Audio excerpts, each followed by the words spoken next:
Hey everybody, welcome to another episode of the Universe Within podcast. I hope this finds you all well in this new year of 2023. To start, I want to introduce a new sponsor. It's my friends over at a company called Real Mushrooms, and sponsorship, it really helps me to bring this show out to the audience and to the listeners, you all. When I decided to take on sponsors, I really wanted to make sure that they were in alignment with kind of the thread and the values of this podcast. One of the big things that this podcast focuses on is plant medicine and natural medicine, and really throughout history, throughout antiquity, mushrooms have been one of the main plant or fungal medicines really used in holistic health and natural health. They've been considered not only really medicines, but teachers as well. And on the medicinal front, they have a whole list of therapeutic uses for human health and longevity. In many ancient cultures, there's a long history of working with medicinal mushrooms. And really, there's now a really big growing body of scientific evidence that really supports the claims of many different therapeutic and health benefits of mushrooms. Mushrooms are something I've worked a lot with in the past, with medicinal mushrooms, things like reishi, chaga, turkey tail, lion's mane, cordyceps, and I'm a really big fan. I'm a really big proponent of them. And so I was really excited when the guys at Real Mushrooms agreed to come on board. Jeff, who I interviewed in episode 81, works with them, and also his son, Sky, who I hope to interview in the near future. They're a really good company, really good guys, and for better or for worse, the supplement industry is really loosely regulated, so you often don't really know what you're getting. If you're lucky, you're getting a good product. If you're not so lucky, you may be getting very little of the purported product. In some cases, maybe nothing at all. This is definitely the case with mushrooms, and unlike some of the other big mushroom companies, Real Mushrooms uses pure mushrooms, which I think is really important. Some of the other big companies actually use mycelium that's grown on grain, and then those two things are blended together, and that ends up in the final product. So with Real Mushrooms, you're getting 100% pure mushrooms. So again, I was really happy they came on board, really happy to promote their product. They're two really good guys, really good company. So if you're interested in medicinal mushrooms, check out their website at realmushrooms.com. And also listeners to this receive 25% off their first order. So I will put a link to that in the show notes. My guest for today is a really interesting woman. Her name is Joan Wilcox. I became familiar with her probably when I moved to the Sacred Valley of Peru. She spent a lot of time working with a group of people called the Q'ero, who you all may be familiar with. They're a group of indigenous Peruvians who consider themselves descendants of the Incas, and they carry a really long line of knowledge, which is it's very beautiful. The philosophy, the inner workings, the traditions of that. There's a lot of beauty, a lot of wisdom, a lot of power in that philosophy. And Joan wrote a really amazing book called Masters of the Living Energy, The Mystical World of the Q'ero of Peru. And she speaks from her own experience. She did a lot of interviews with various Q'eros, and that book is quite old now. I think it's 25, 30 years old. So she was, I think, really one of the pioneers of people who went down and really began to learn from these people and archive that information, which I think is super important. In the sense of really keeping that tradition alive in a documented form and preserving the libraries of which really each of those paqos or healers are. They're a library in and of themselves, and when they pass away, which all of the ones who Joan interviewed and knew have, at least there's still a living tradition of that knowledge. So I was really happy and excited to interview her. She also wrote a book called Ayahuasca, the Visionary and Healing healing powers of the vine of the soul, which we didn't get into, but that could be a great topic for another interview. But I was really keen to interview her about some of these Andean cultures and cosmovisions, because I think there's a lot of wisdom there and a lot of wisdom for our time. I really enjoyed this interview. She speaks really well, and she cultivates and conveys a lot of these ideas, which I think are super valuable in the Q'ero and other Andean cosmovisions that really are valuable and relate very, very specifically to the time we're living in. So it was a great interview. I very much enjoyed having Joan on. I learned a lot, and I think you all will learn a lot too. So without further ado, here is my conversation with Joan. Running out from the maze, running out of the maze today. Running out from the maze, running out from the maze, running out from the maze today. I'm running out from the maze, running out from the maze, run out of the maze today. Joan, well, thank you so much for coming on. I guess I heard about you. So I moved down to the Peruvian Amazon about probably 10 years ago now. And that's where I had been living and working. And then at the beginning of the pandemic, I ended up moving to the Sacred Valley, mainly for my own personal work. But then also I became very interested in a lot of the Andean cultures, the Q'ero, the Cosmovision there. It was something I'd always known about being in the Amazon, but for whatever reason, I just never left the Amazon. I was quite content there. So it's been really interesting living in the Sacred Valley of Peru and familiarizing myself more with those cultures. And when I started looking at material, your book was one of the first ones that came up, just kind of a Google search, but also recommendations from friends. And when I read it, it was and is a really beautiful read. And just in preparation for this interview, I was rereading it, and there's a lot of beauty in there, and a real simplicity, which I also find is often the mark of something that's quite profound. Is it's quite easy, maybe not to get the depths of it, but to be able to take it into ourselves. So I think that's a real testament to your own work and research and the people that you worked with. So maybe just to start, if you could speak a little bit about yourself, who you are, what your background is. I know we're speaking to you right now from North Carolina, and what brought you down to Peru. You know, because that book, I think, as you mentioned, was something like 25 years old, which is a long time. I mean, a lot of this work is becoming much more widely known and accepted, but 25 years ago, not many people were going down and interested in this work. So what that journey was like for you. Well, thank you for having me, and hello to all of your listeners. I'm delighted to be here. You know, it's hard to say what originally drew me down. It wasn't rational. I had studied, I'm a very curious person, and I don't believe life's worth living without exploring all the mysteries. So I like to be at the frontier and like push over the edge. So always been interested in many different things. And one of them is consciousness, quote unquote, spirituality. And when I'm curious about something, I tend to take a deep dive. So at 17, I learned to meditate, and I had a very long and rigorous meditation practice. And then years later, I got interested in shamanism, and I had a very long and rigorous shamanic practice. And in the early 1990s, I heard about the Andean tradition and initially explored it here in the States with a teacher.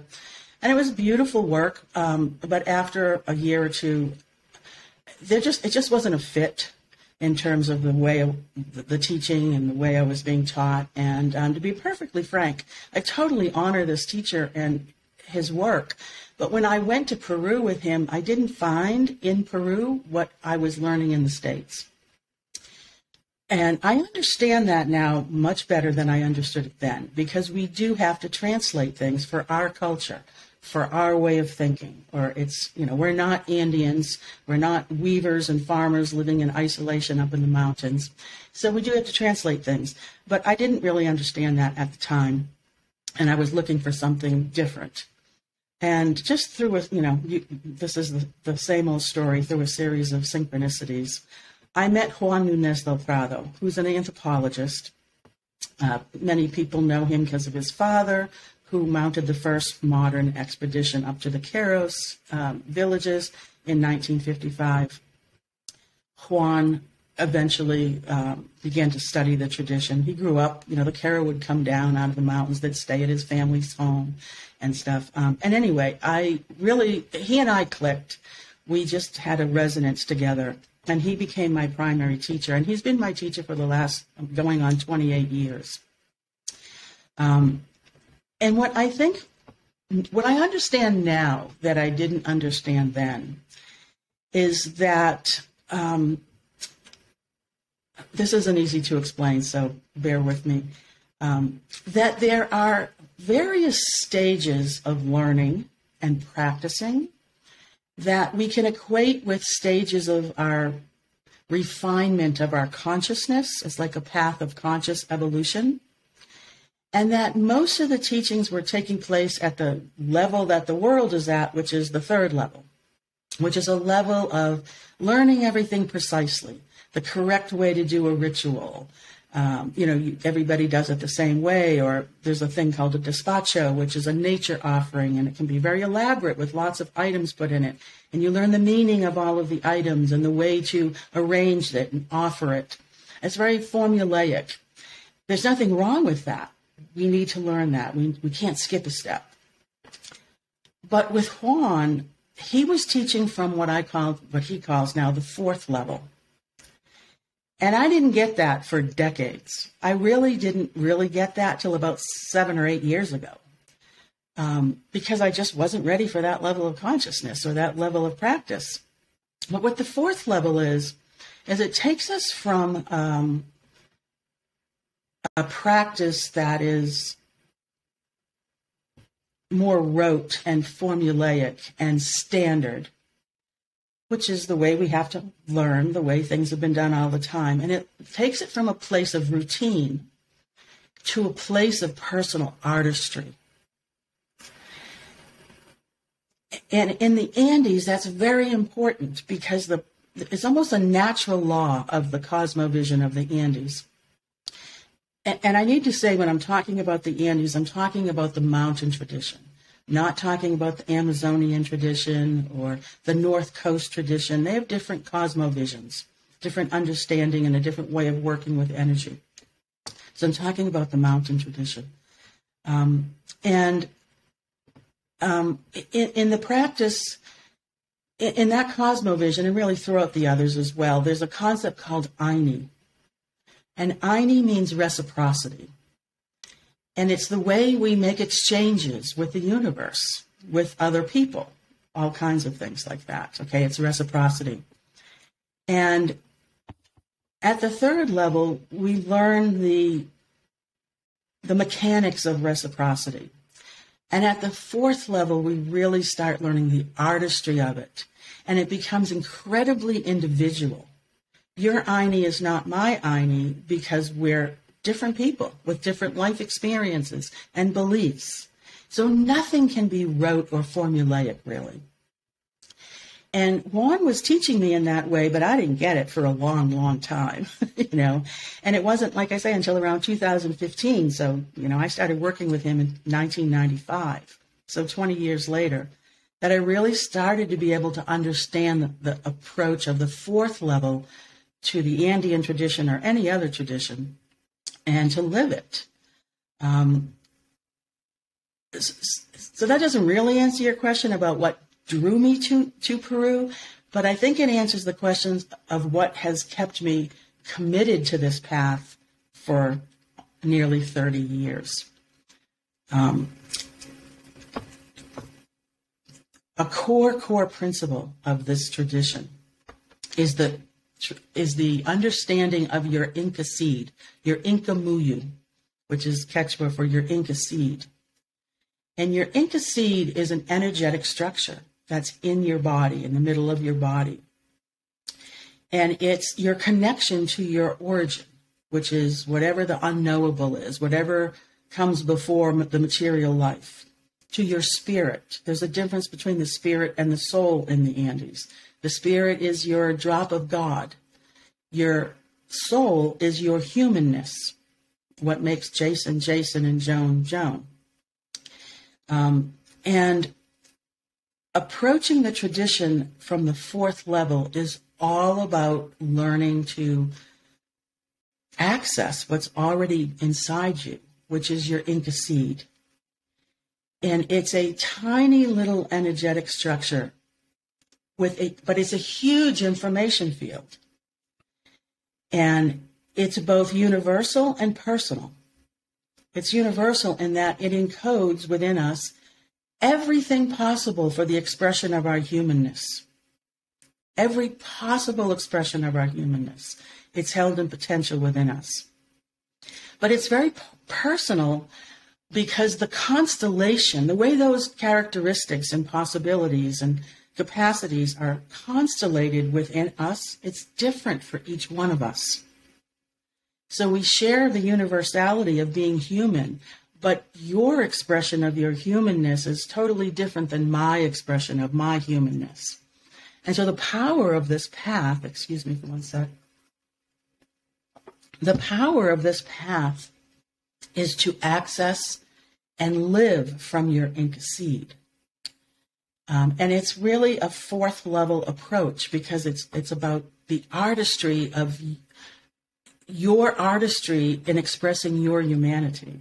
I know that sounds very abstract, but I can give you some specific examples if you want, because this is a very practical tradition.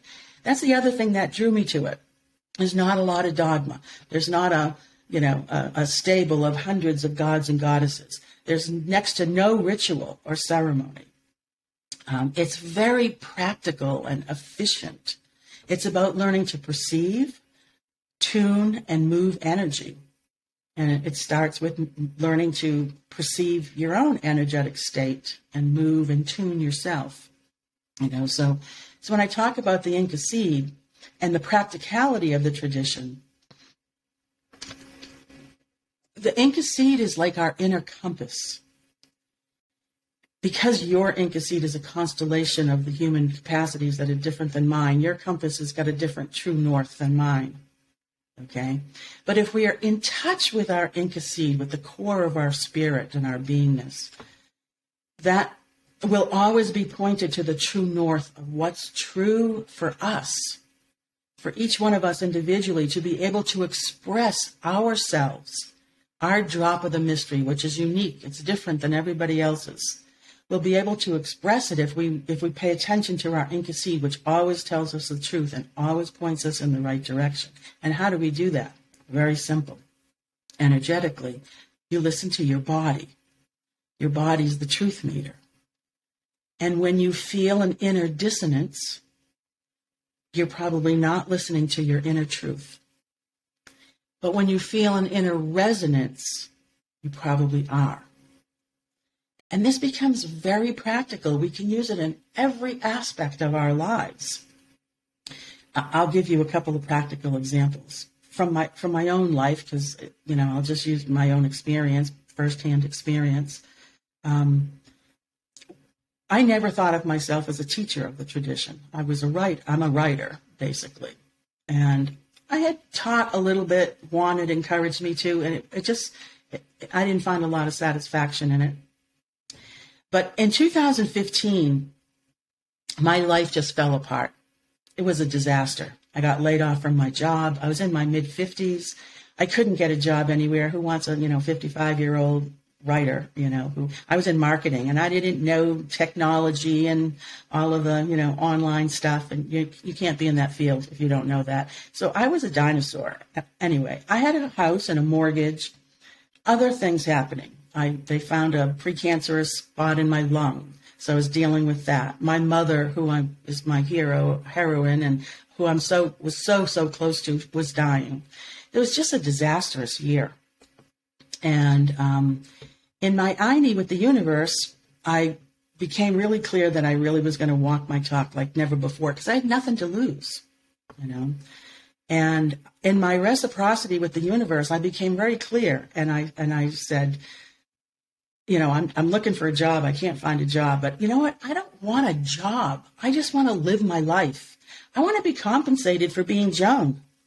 We should all just be compensated for living our lives, you know. And I had like 6 or 7 like qualities I wanted. And within like 8 months, everything happened that fulfilled those intentions.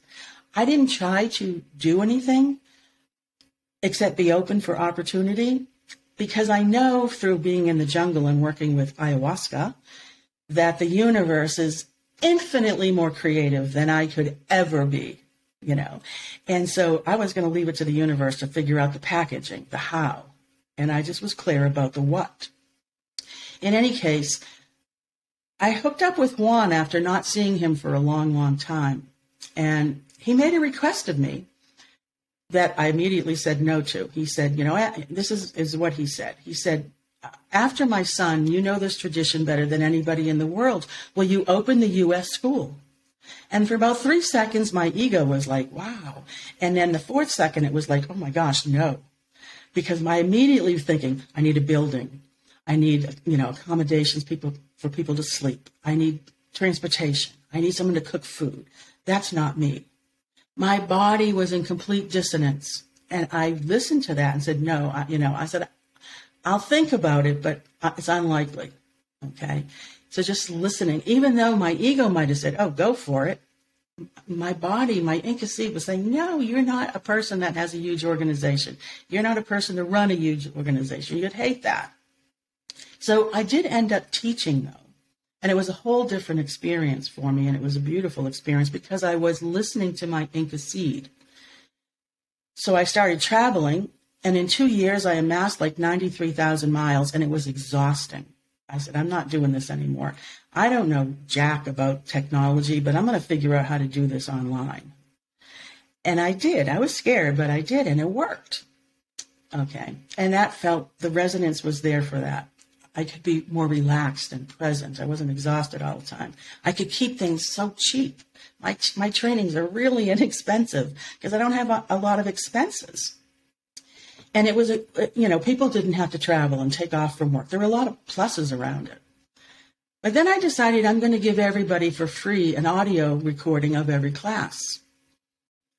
And like other people that were teaching the tradition, I was in touch with few people that were teaching, and they were like, you can't do that. They're then going to share it with their friends, and you're denying yourself future students. I said, oh, well, they have a point. And for about 3 seconds, and I listened to my Inca seed, and I said, no, I'm not going to be the policewoman of their integrity. That's not my job. And I know after 20 whatever years at that point, 23 years, that I sat through Juan's trainings over and over and over again. I kept going back to my recordings, to my notes. And as I grew, I would find new things or understand new things. There's no way to master a tradition sitting through a training once. And I knew how valuable that was for me, and I wanted that for my students because it's just practical. It's necessary. So I give free recordings, and I don't try to police integrity around that and things. Because my Inca seed said yes to that. Even though my logic was, the business logic was saying, well, maybe not such a great idea. So you can see how mundane these little decisions are. But when you make them through your Inca seed, you're being who you are. I'm being the kind of teacher I am, not the kind of teacher anybody else is. I like to keep things really personal. I teach 20 to 25 people in each class, and I only teach three foundation trainings a year. I'm never going to reach more than 75 people a year. I'm not looking to reach thousands and have a huge organization. That's my Inca seed, and I'm immensely happy with it, and my students are as well. We have an incredibly personal 3-month experience together. So we bring it down into the practicalities of life and in touch with who we are. That's the power of this tradition. That's what this tradition taught me And that's the fourth level approach to this tradition.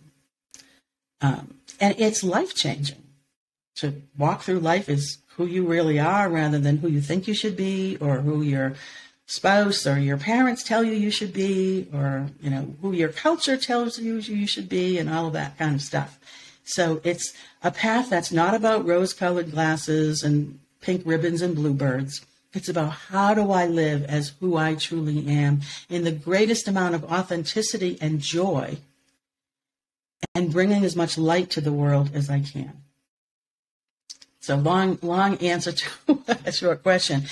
But that's the power for me of this tradition. When you've been taught it the way I was taught it, which is kind of rare. And I'm Juan's, you know, I walk in Juan's footsteps, and I teach the same way from the fourth level. This is what's important to us. Not making a despacho, not carrying a misha. A misha, for those of you who don't know, is like a medicine bundle, a little bundle, cloth bundle that has your sacred objects in it. They mean something, and there's a way to use them, but it's not about that. It's about you accessing your personal power, you knowing who you are, you knowing what brings you joy, and then you'll engage the world in an authentic and joyful and productive and light-filled way. So. Yeah, amazing. When you were speaking, it reminded me, there's a gentleman who I've worked with a few times. He comes from the Arahuaco people in the Sierra Nevada of Colombia. There's kind of three groups that are well known, the Kogi, the Arahuaco, and I think the Waira is maybe the third. But I found him very interesting because people would often ask questions, you know, these very complex questions about their own health or the world or cosmovisions, and I found his answer was almost always something very similar, and his answer was always something along the lines of falta pagamento, which in Spanish means you're missing a payment. Exactly. And I think a lot goes back to that idea of Aini, which you were speaking about. Yes. And I think that's a concept that maybe more people are becoming familiar with, this idea of reciprocity. Mm-hmm. But I think there's also a lot of confusion about that too. Is that something you could expand upon more, that idea Sure. of Aini? You know, the idea of Aini, A-Y-N-I, Aini in Quechua, which we could translate as reciprocity, it's a universal idea through most spiritual traditions back through recorded history. The golden rule, do unto others as you would have them do unto you. Kind of like karma. It's not karma, but it's kind of like, you know, what goes around comes around kind of a thing, okay? It's that there's a living universe. There's more than just this material world. There's a living universe. There's a first consciousness. And that everything is interconnected. And so for every, you know, in physics, for every action, there's a reaction. That gets misinterpreted or misunderstood a lot, especially in things like, you know, like the book and the movie, The Secret, where, you know, and What the Bleak Do We Know, where if you just think it, you can create it. That's way too simplistic, because the universe is mind-bogglingly complex. The amount of reciprocity going on is mind-boggling. So when we do put out energy and we get a response, we get feedback from the universe. But in terms of creating our reality and those kinds of things, no, we can influence the living universe. We can influence reality. But we're just one tiny speck in this vast universe of mind-boggling complexity in terms of give and take. So that's the first thing we have to be practical about what our influence is. And our influence is more robust locally than globally. Okay, so if I decide that I want to improve a relationship and I take action to that, there can be a much more robust Aini than if I'm going to sit there and meditate and pray for, the well-being of all sentient creatures. Okay, I'm going to have an effect, but it's going to maybe be tiny compared to what I can do in my local environment. Okay, so this is the practicality, the efficiency, and the simplicity of Aini. The thing people forget about Aini, where they go off on the secret tangent, is they think it's all about intention. And in intention, our consciousness drives everything. But a lot of our intentions are unconscious. We have a very complex psychology, and it's the iceberg, which 1/10 of it is above the surface and 9/10 is below the surface. And we have our unconscious is driving so much of our Aini. We wonder why things are a mess in our lives, or even maybe why things are great in our lives, and there's no rational explanation for it, because our unconscious is driving, which is why we need to be on a path of conscious evolution, where we need to be self-reflective. We need to know ourselves. We need to do our shadow work. I think shadow work, psychological work, combined with this kind of energy work is like rocket fuel for improving our Aini. But Aini is not just intention. There's no Aini without action. You can sit here all day. My teacher Juan was saying this one day, so I'll just use his example. You can sit here all day and try to intend that there's going to be a Porsche in your driveway. And probably there's not going to be a Porsche in your driveway. Okay? There has to be action behind our Aini. Okay? So I can't just think about improving my relationship with my friend that I've had a falling out with. I have to act on it. Action is also awareness, because most people that we put out our intention and then we just wait for the manifestation, but we're not paying attention to the feedback. And Aini is about being aware of the feedback from the universe. And sometimes that feedback looks nothing like what we intended. And if we're paying attention to the feedback in our Aini, then we can course correct our actions and our intentions. Okay, we're getting information back that, in order for you to manifest this intention, you need to do this first, or you need to, take care of this in yourself, or you need to realize this about yourself, or whatever. It's not like preconditions, but there are maybe stages to being able to your intention to manifest in the material world, say. Okay, so there's feedback, and a lot of people forget to really listen to the feedback. It's like, in prayer, we pray, but how often do we listen for the the return? Okay, so praying is also listening to God, if you have that sensibility, that religious sensibility. So Aini's at the core of everything, because Aini is a practice of learning how to be in the world with your full complement of capabilities, which are both material and spiritual, which are both physical and energetic, which are both personal and interpersonal, which are both local and global. Okay, so it's like nested dolls in a way to understand all the implications of Aini. It's a powerful, powerful kind of natural law of the Andes.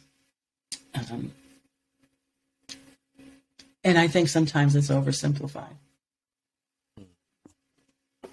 You were speaking a bit earlier, and I have a few quotes from the book, and it reminded me of this one. You were mentioning the fourth level, and the quote is, also because Juan considers almost all Western cultures as already having attained or on the verge of attaining the fourth level of consciousness, it is appropriate to concretize this achievement in the Watun Karpai, which is a rite of the fourth level.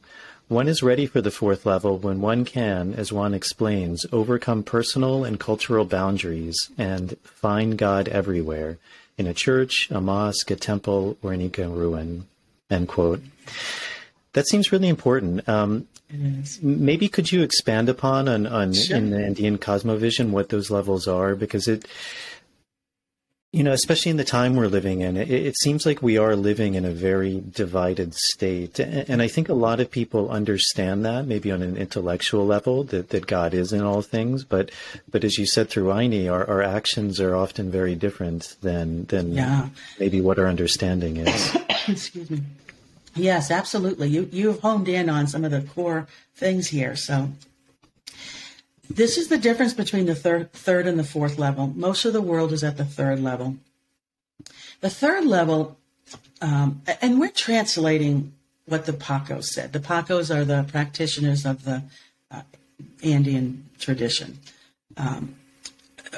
They're not philosophers, okay? So this is translating it, but it's true to their intent and to the way they present it. Don Benito Correaman talks about 7 levels of power, of personal power. Not power in terms of domination or, that kind of thing, but personal power is living from your Inca seed, what you have the capacity to do in the world and be in the world. So he talks about 7 levels of personal power. And the first 4 dovetail almost perfectly with Houston Smith, philosopher of religion, Houston Smith's 4 spiritual personality types. Okay. And other systems of that there are 7 levels of consciousness. So we make a translation using Houston Smith and others to take it from this very simple way that Don Benito explained it and to make it useful for our culture. Because each culture has a gift, and most of the world, the gift is yachai, which is intellect. The gift of the Andes, the Paqos say, the Andean people say, their gift is munai, which is love under your will. And the third human, these are the 3 human powers, munai, yachai, yankai. Love, but not sentimental, a choice for love, intellect, and action. Okay, and our Western cultures, we're way developed in yachai, which is why we dominate the world, because we've developed science and writing and reading and, software development and technology. The world has changed through our yachai. We haven't learned to touch our emotions. The Andeans can teach us munai. But anyway, that's another discussion. But the third level is where most of us are at. And in very simplistic terms, the third level is a place of certainty and categorization. The third level is a place where of duality.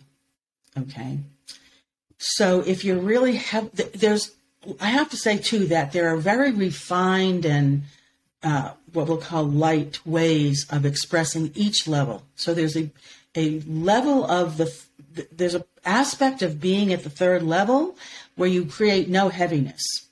It's a lightness of being. But there's an aspect of the third level that's very heavy. And this is the level of duality, because this is the level where people say, I've found the truth. And I have the truth and you don't. And my truth is conservative republicanism or leftist democracy or evangelical Christianity or conservative Islam or whatever. I have found the one true God. I have found the truth, and you don't have it, so I have to save your soul, or I have to battle you. Okay? It becomes very antagonistic, or it becomes very hubristic. Very, okay. And the third level is where you say, I'm right and you're wrong. So the third level is about competition. It's about seeing differences. So before I talk about the world, let me talk about the fourth level. And the fourth level has much less heaviness, because at the fourth level, you get past that kind of, it's not that you get totally past duality, because the Andeans see the world as a core dualism, okay? The cosmic father, the earthly mother. The Yanantin is a sacred concept in the Andes. And the Yanantin is not necessarily duality, but it's differences. Differences exist in the created world. And they're complementary, though. You can't have night without day. You can't have male without female. You can't have up without down or in without out. Okay, so they're complementary dualities that can be made to harmonize. Okay, so at the fourth level, you start seeking that harmonization. Yes, I'm a conservative Republican and you're a liberal Democrat, but here's where we can meet in the middle and get along. It's called bipartisanship. Okay. Yes, you're not from my country and my country has enough problems and you need to stay away. You know, that's the third level. The fourth level is, yes, maybe there's room for you in this country, but there's not room for everybody.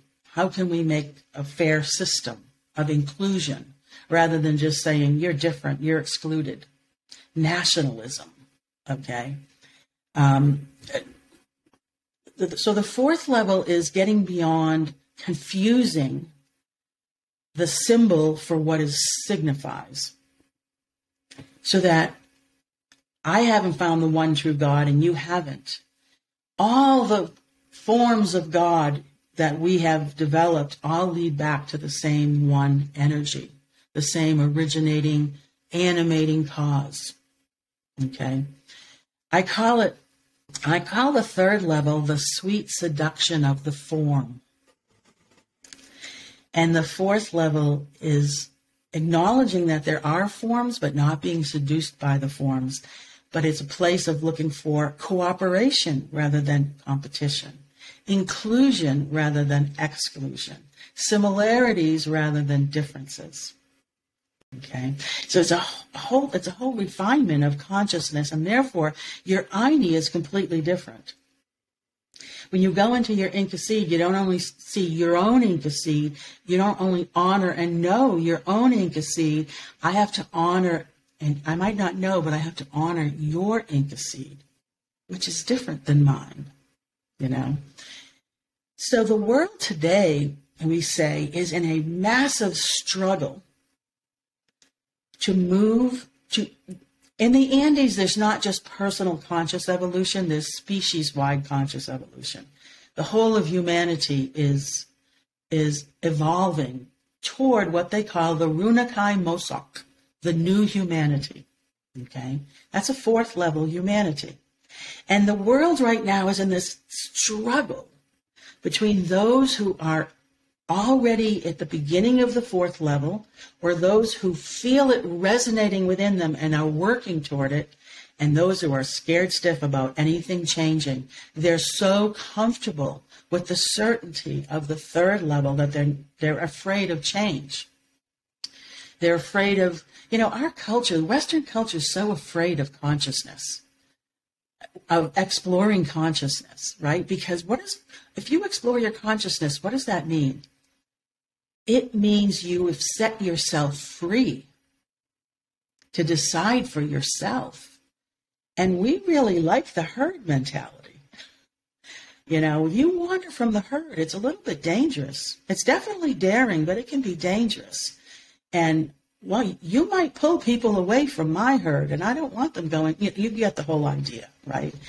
So we have this herd mentality at a third level, and there's people that are just reacting in fear and want to keep the way things always have been. But it's only as they know it's been. It wasn't like what their parents knew or their, ancestors knew. So we're in a struggle for the third to the fourth level. And the fourth level is the level of the Teqsi, Teqse. In Quechua, it means the universal. It's not about Americans and Canadians and Italians and Peruvians. It's about humanity. We're all human beings. So it's getting beyond the national identity and the borders and the flags and the customs and the cultures and just saying we're all human beings. And we're in a huge struggle for that. There's parts of our world right now that are global. Our currencies are global. They're no longer physical, really. They're blips of electromagnetic, energy being funneled around the world. Our world is global. even though we're still struggling with nationalism and borders and culture and flags, COVID has shown us that. Wars show us that. Natural disasters show us that. We're globally interconnected, and what happens to the supply chains in China affects what's in my kitchen pantry and what's in my business's stockroom. Okay, we're global. So we're in a shift to the techie level, the global level. But as human beings, we're just so struggling from that core cultural set, confident, understandable identity, rather than just allowing us all to be human and express our humanity in different ways. That's the struggle right now. And there's a terrible backlash. And that backlash is showing up as all the things at the third level. Difference. You're different than me, stay out. My country's white and Christian. Too many brown people here. Okay? I mean, that's what's going on in the U.S. right now. The whole border crisis. There are practical aspects to it, too. We can't not be practical, but I'm talking at a more compassionate, value-based level, okay? And the world is struggling with this everywhere, okay? Should we be isolationist, or should we care about what's happening in the other countries and try to help them, sometimes at the expense of ourselves? There's all kinds of struggles about how we live as a human race rather than as Americans and Canadians and Peruvians and Ecuadorians and whatever. Okay? So that's the struggle between the third and the fourth level, in very practical, realistic terms for us right now. And to see it that way, excuse me for one sec, to see it that way can lift us above it. It's like lifting ourselves above the turmoil of the storm. You're not denying the storm is happening, but you're not being so buffeted by it.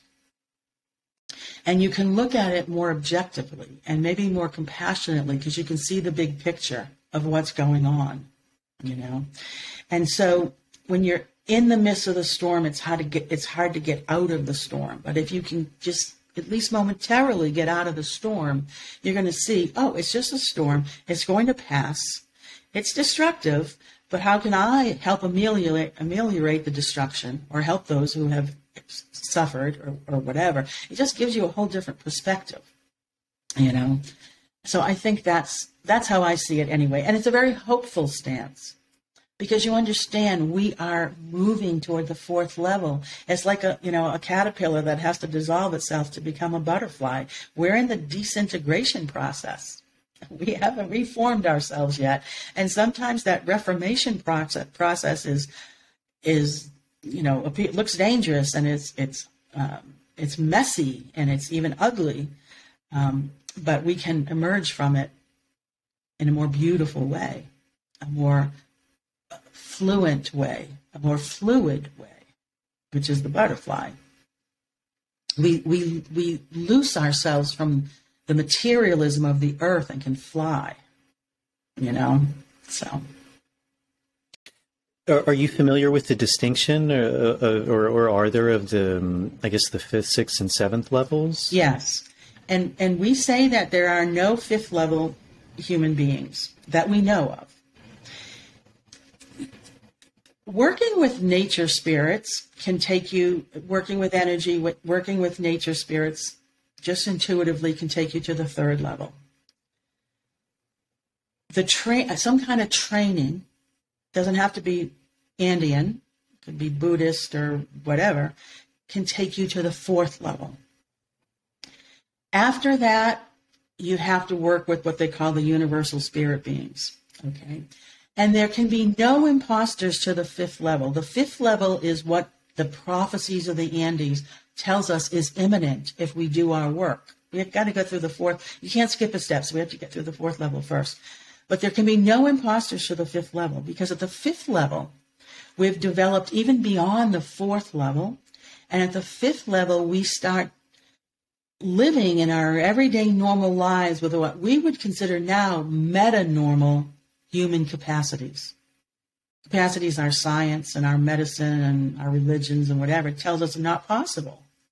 They're magical. They're supernatural.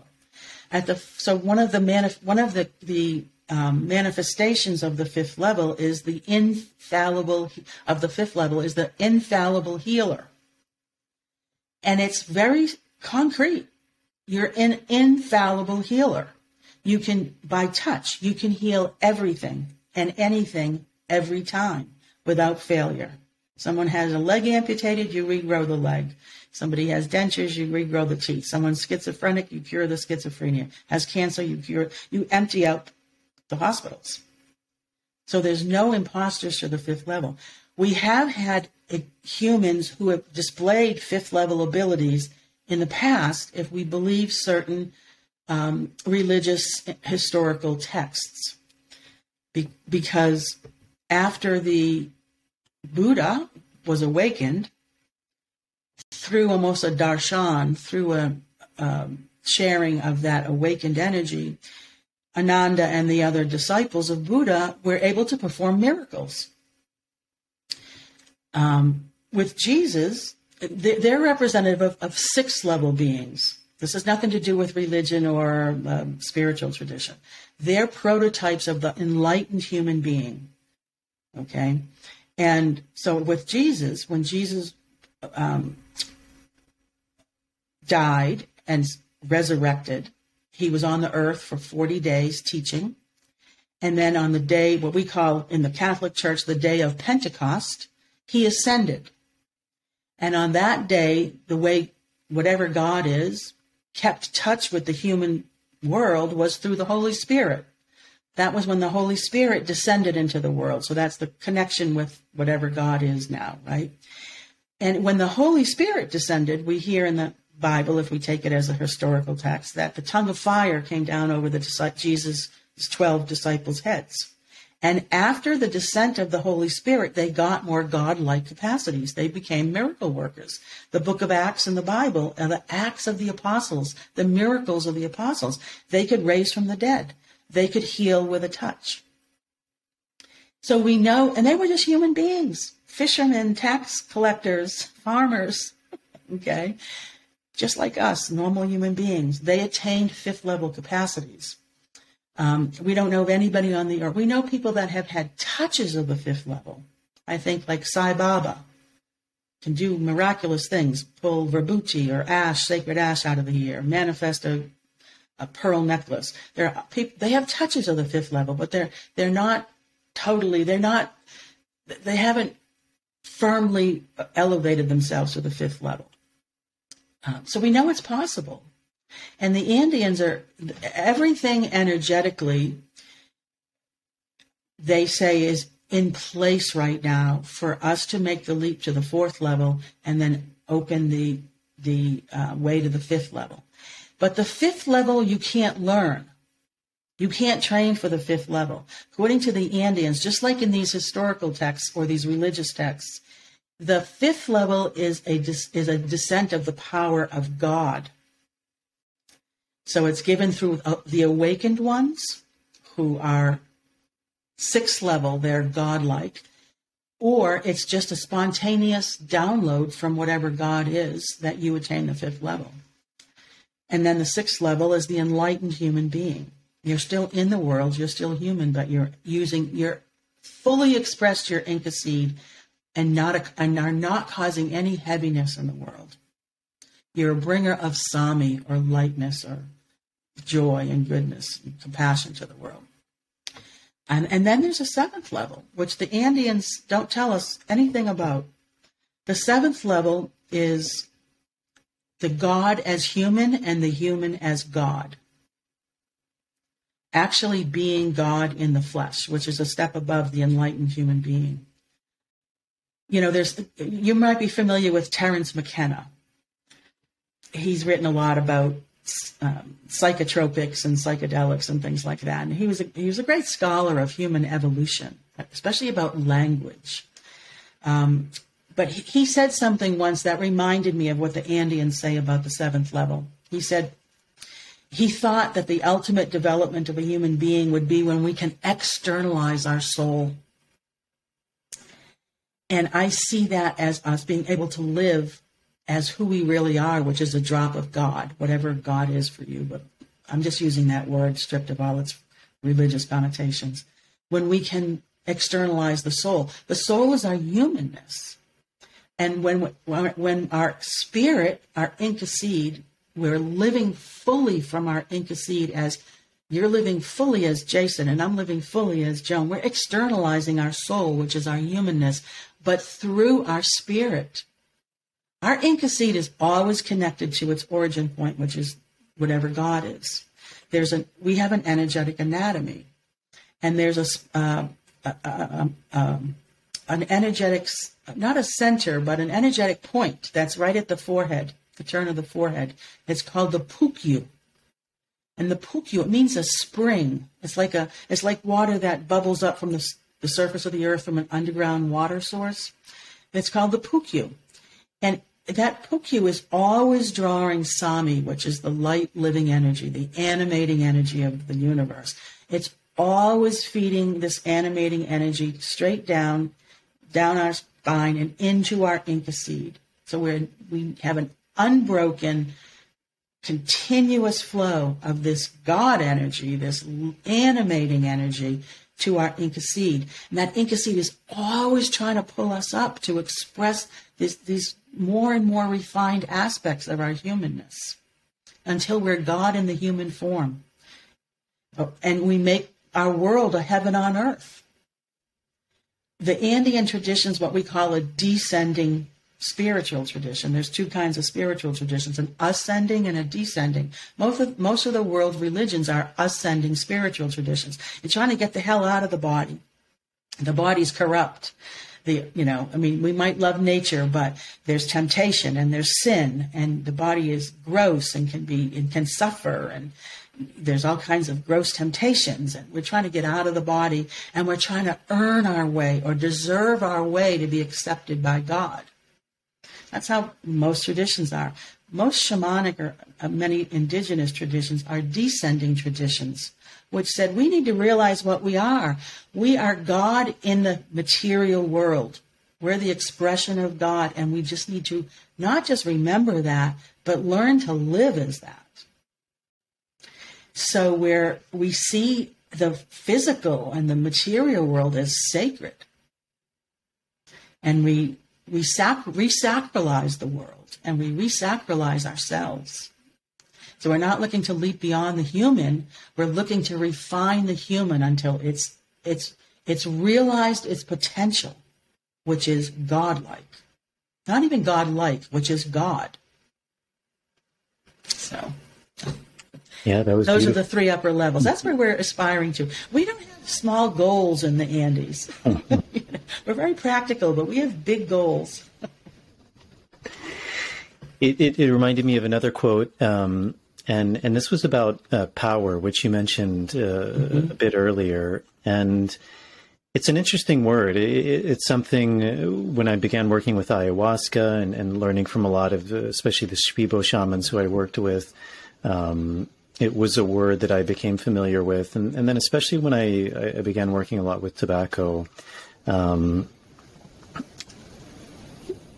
there is this quality of this cultivation of power. And yes. Often I found it was very interesting when I would speak about that, because I think, as you said, kind of to the Western mind, that word has either been corrupted or there's a misunderstanding of it. Yeah. People are very off-put or hesitant about it. Yeah. And this quote was really beautiful. And I think it was just so well said. And it's Juan's use of the word power raises an important point for Westerners. For all Westerners, not just those of us living in mystical relationship with the universe, Juan says, in the Western tradition, we are afraid of the word power. We think that power is dangerous, that it is not good. But no, power is only power. It is the difference between being able to do something and not being able to do it. If you want to do good things, if you want to do bad things, because for that, you also need power. But if you want to do good things in your life and in the lives of those around you, you must have power. You need power. But power is only power, he stresses. You must decide how you use it based on your ability to use it. You must use it not based on your ability to use it, but based on your moral rule. Sometimes you will not do something, not because you do not have the power to do it, but because you follow a moral rule that tells you not to do it. On the other hand, there are people who are prevented from acting, not because of their moral rule, but because they do not have the power to do it. They have no choice. Understand? The thing is to have power to do everything. Then the next thing is to have the personal morals to know how to use or not to use your power. But do not be mistaken. We are looking for power when we try to establish a connection with the living energy. And I think that was just, for me, that was so beautifully said. I mean, it very resonates a lot with my own understanding of it. And there's two things that really stood out for me. One is this idea that we do want to acquire power, because I think a lot of people do associate power with the more negative side of it, but forgetting that like anything, power is also used for good, and not only used, it's necessary, it's a requisite. And then also this idea of morality, or I often use the word principle, and something I really see that I think is lacking in a lot of our societies is we've either forgotten principle or we hold principle very loosely. And when the winds begin to blow, those principles kind of crumble because we don't necessarily truly believe in them. And maybe as you were speaking about earlier, we believe them on an intellectual level, but when push comes to shove, those principles aren't rooted. They're not strong. They're not like stone pillars. So is that a concept you could speak a bit more about? Because I think, especially in this work, it's something that's very misunderstood, and I think something that is really useful to clarify more. Yes, absolutely. You keep honing in on the gems. And you can see why I was in resonance with Juan, because he's an amazing teacher, and he's a teacher from the 4th level. So I talked about Aini before, and I said that Aini is not just intention, it's action. Okay? So you have to have the ability to take action, and that's power, personal power. We talk about personal power, that this is a path about learning how to accumulate personal power.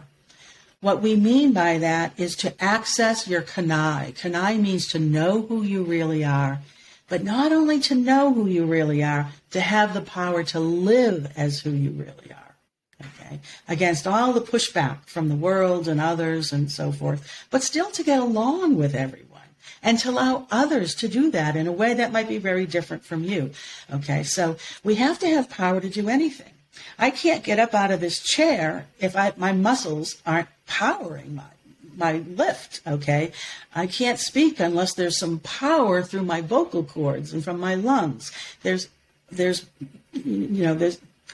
nothing happens without power.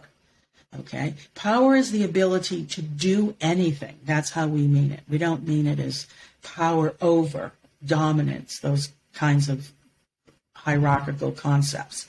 It's more like physics, force. You've got to, Einstein said, nothing happens until something moves. Well, you've got to have a force or power for something to move. So we can't move. We can't grow.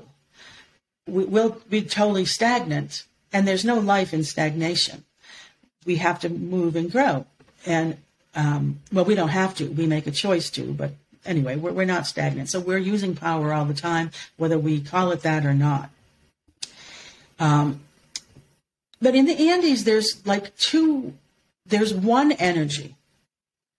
I kind of have to tell you about this before I can talk about morals, okay? There's one energy, and that energy is Kausai. Kausai is the animating energy of the universe. It's what gives life. It's what life is, okay?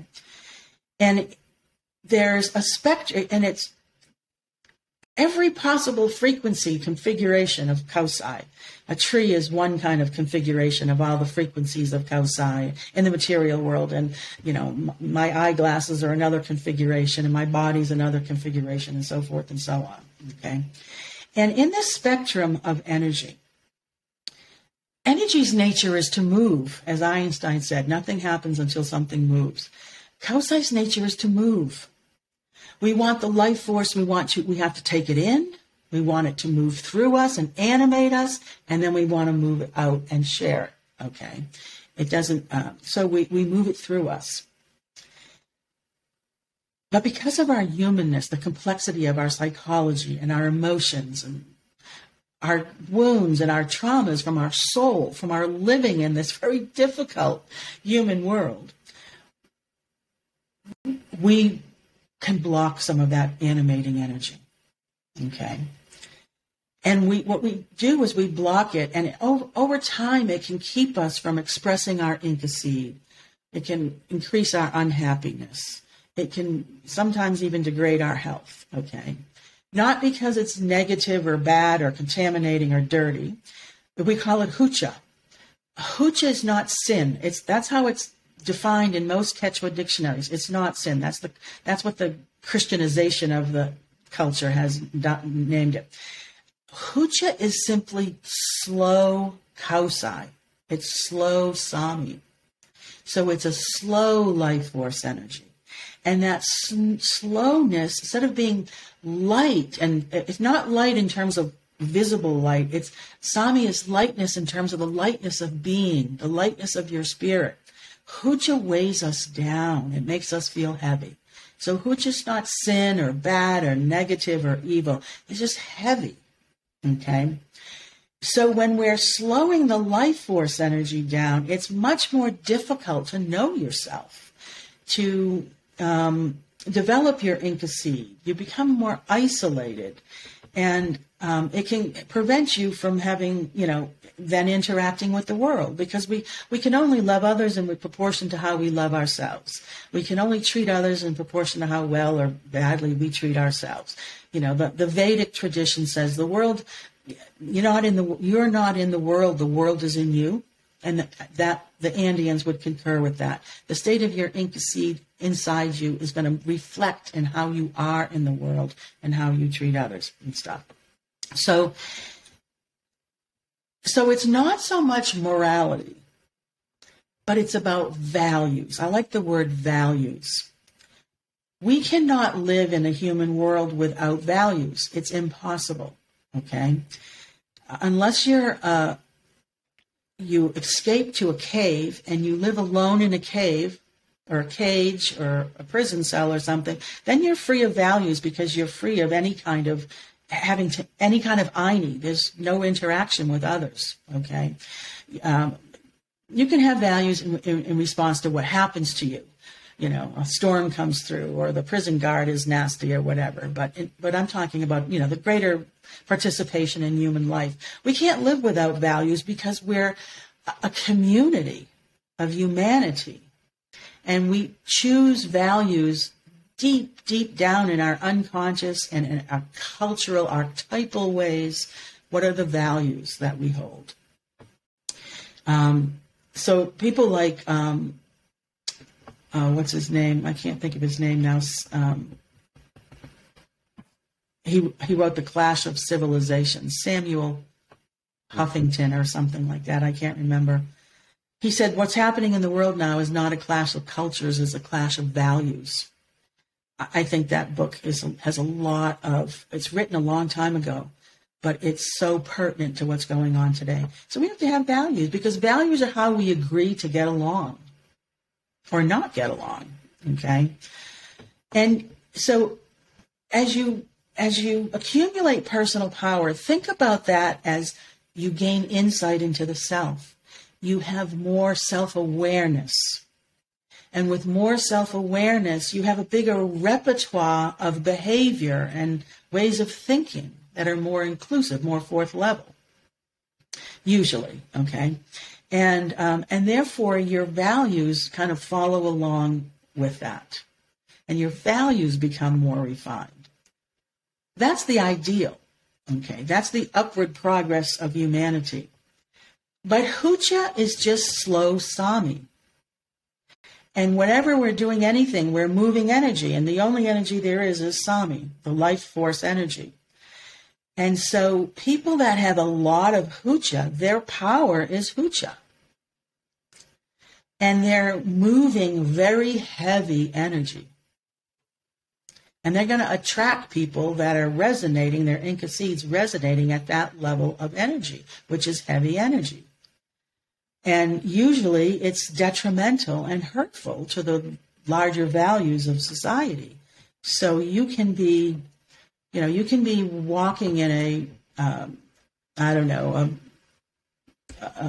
protest march or a march to save the animals or the earth or whatever, and you're in your individual power, and you're all in your individual powers, and you're a community that's life forces coming together to send this wonderful message. And then one hooligan or one heavy person starts causing problems, and suddenly the whole it deteriorates into a mob mentality. Okay? That's us then resonating with the hucha. And there's a lot of very powerful people their power is their hucha. Most dictators in the world, the Idi Amins and the Pol Pots of the world, and the Hitlers or whatever, they were moving their heaviness as a power. Okay? And there's no moral overlay on that at the level of energy. Energy is just energy. There's a spectrum of very refined light energy and very heavy, slow energy. Then the values come in. And he's moving a lot of heavy energy, and he's resonating at this very slow, kind of less refined, it really kind of brings you down in the consciousness level. But then the values come in, and the values were, I hate Jews. I hate gypsies. I hate homosexuals. I don't want you in my country. I'm going to kill you off. That's values. Okay? And when you get enough people that are sharing your values, then as a group you have the power to do. And that means to kill or to imprison or whatever. But it starts with the quality of the energy you're moving. You're moving heavy energy or light energy, And then how we do in the world is usually predicated upon the values we hold. Yeah. And so it's important that we accumulate personal power, but we do our personal work so that we're moving Sami through us, that we're, in the Andes, the prophecy is in a shift as well. The upper world is the level of beings that are pure Sami, the enlightened ones, the angels, the saints, and all of that, right? The totem, I'll use the word totem. It's not really a totem animal like we think of in native North Americanism, but the gatekeeper of the upper world was a condor. And the condor is the eater of hucha. The way we eat our hucha, we transform it. It's just slow Sami. We speed it back up, and we're more filled with Sami. So the gatekeeper of the purely Sami-filled world is the eater of hucha, because you have to eat your hucha before you can get there, right? But when you're the condor, your focus is on hunting for hucha. You see hucha everywhere. Hucha, hucha, hucha, hucha. If you haven't refined your consciousness, you're going to see a lot of people to dislike. You're going to see a lot of unhappiness. You're going to see a lot of competition and, disparities and things. Well, there's a prophecy that there was some change in the totem of the upper world, and it's changed from the condor to the hummingbird. The hummingbird has a completely different view. The hummingbird is the bringer of Sami, of the animating life force, of the light living energy. Okay? And as we do our personal work, and we can use any tradition, but in the Andean tradition, we learn all kinds of ways to move and tune energy. And we start with ourselves and try to improve ourselves and refine our own consciousness. And the move from the third to the fourth level can be seen as the move from being the condor to the hummingbird, where at the third level, you see hucha everywhere, and you decide, I'm the one who's going to eat all that hucha. Okay, you get your nose in everybody's business. And it's good because we need to address the ills of the world, but it also can be oppressive when we're holier than thou and sticking our nose in because of our values are the only right values. But when you shift to saying, how can I be the bringer of Sami? Then whenever you see difficulty or heaviness, instead of trying to eat it, you say, what can I bring? What Sami can I bring out of myself and bring to this situation? How can I raise the vibration of this situation? And your whole doingness is about bringing more Sami out of yourself. So it's a total value shift and really shift in your worldview to say, I'm going to be the condor or I'm going to be the hummingbird. We kind of, in the transition, we have to be both. In the tradition, we say, do your own work. Okay, eat your own hucha and don't stick your nose in everybody else's. Do your own work. Be the bringer of Sami to your life, to your family, to your immediate loved ones. Create a heaven on earth in your family and your work group. You keep it local, and don't worry about the ills of the world.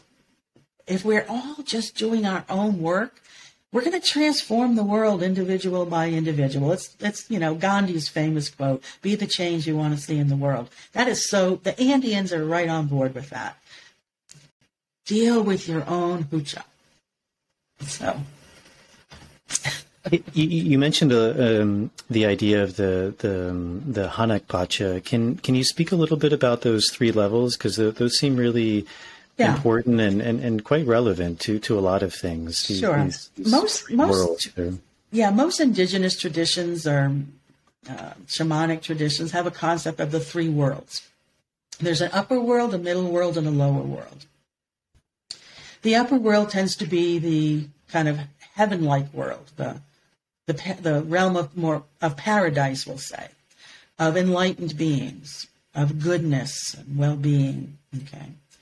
The middle world is a world of both, light and heaviness. And the lower world tends to be the challenging world that's very heavy. Okay. And the Andeans have this concept as well. Hanak Pacha. Pacha means a lot of things in Quechua, from, dirt and earth and soil to time and space and realm and world. So Hanak means upper. So the upper world. And we see it as the realm of pure Sami. Okay. When we have perfected ourselves to the fifth and sixth level, we're kind of ready for the Hanak Pacha. The Kai Pacha is this human world, which is both heavy and light. It's full of both Sami and hucha. And only human beings create hucha. The entire natural world, every insect, animal, whatever, they're pure Sami. Only human beings, through our consciousness, but through our complexity of our emotions and our interpersonal relationships and our judgments and stereotypes and all those kinds, our shadow, we create heaviness. Okay, so the human world is both heavy and light. The lower world it gets a bad rap because a lot of people think of it as like a hell or a purgatory, and that's not correct at all. It's a place of regeneration. It's a place of people that have been really heavy in their lives, okay, and haven't accessed their Inca seed and haven't learned to be an Aini and reciprocity, okay. And so the lower world is a deep inner world, but also we call it the lower world, and it's a place of regeneration. You always can change. According to the Andeans and many other traditions, we're always already saved. We're all going back to where we came from, which is God. There's no hell. There's no being cast into the darkness. We always have a chance to improve and to grow. And that's what the underworld is about, a place of transmutation and regeneration, where we get that chance to do our work. The interesting thing in the Andean tradition, and I think probably in other traditions, and I don't talk about this in the foundation training, but I have what I call an advanced class called the master class. We talk about this. Those three worlds aren't just outside of us. We have those three worlds inside of us. Inside our energy body, the Hanak Pachas above our head, the lower worlds below our feet, but inside our energy bubble, Okay, so it's spaces within our energetic body. And the way we're mediating our capacity to be perfected human beings, the way our Inca seed is pulling us up to our godliness, in contrast to the way our shadow and our traumas and our life experiences and our morals and judgments are keeping us fixed in our more animalistic self, our genetic self, our competitive, territorial, fear-laden selves. The way those two are interacting is our Kaipacha, the quality of our lives. So we can use the energy of our lower world to regenerate those places that were heavy. We can pull inspiration and energy from our higher selves, which are perfected, and it changes the state of our being. Our body, from the top of our head to the soles of our feet, is our Kaipacha. And the way we are in our Kaipacha is the state of our world, our local world. And with all of us together, the state of our global world. So we have the three worlds within us, and we're working those three worlds. A lot of it, when you get trained in this tradition at the third level, you're doing ceremony and ritual to connect the three worlds, and it's this outer. There's not really a personal identification with what those three worlds mean as energy dynamics for your conscious development. At the fourth level, we're working the inner three worlds, So. There's two other quotes which I found really beautiful and I think very pertinent too.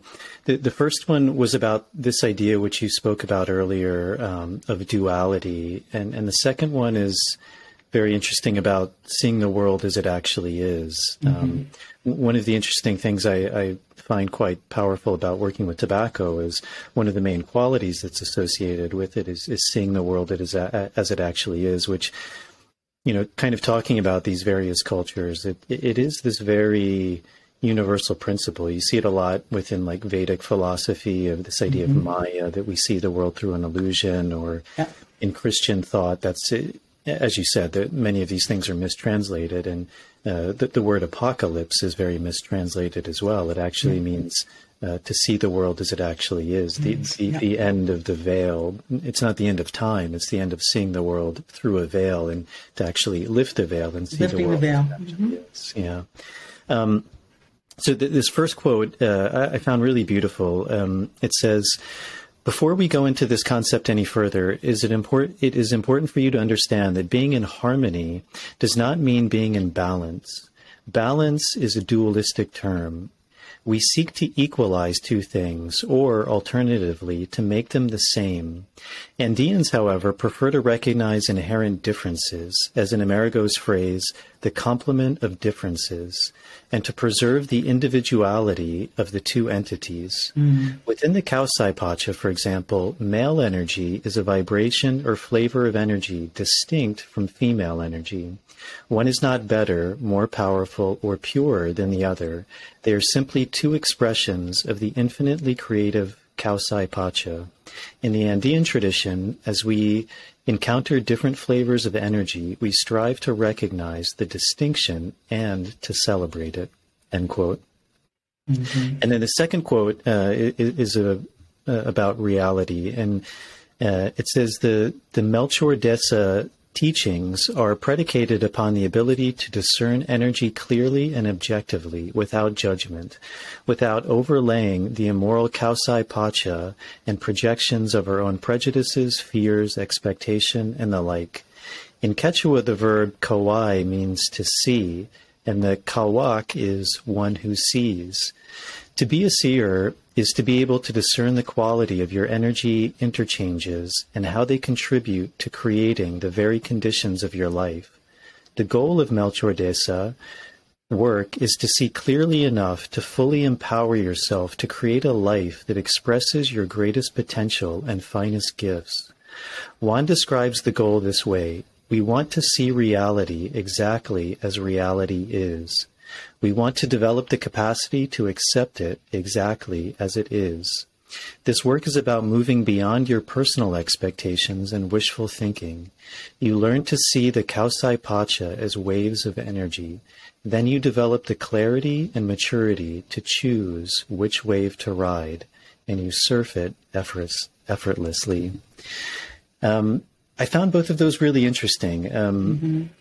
You know, again, we seem to be living in a time where it is very divisive, and also, as you were speaking about morality or values, there does seem to be this very interesting time about, also with the second quote, about questioning reality and the differences of reality. For example, these male or female energies, light and dark, up and down. And it seems like maybe, also as you're mentioning part earlier, part of the Western intellect is maybe we've gotten away from this idea of that there actually is a reality that is embodied in nature, and that nature is, a most powerful teacher of actually learning the principles of nature, which the Andeans really seem to be connected in. That through the observation of nature, one actually begins to learn about the reality of nature, as he said. Yes, there's so much to say about that. Okay. And let me start by saying that there's motifs in Western culture about Mother Nature and us kind of prettifying nature. Okay, we have this sense of the Garden of Eden, the pristine nature, and we need to go back to, I think it's Yeats or whoever it was that said, nature's red in tooth and claw. Nature's brutal. You've been in the jungle, right? I wasn't in the jungle 2 minutes and I was jumping because I was being bitten by fire ants.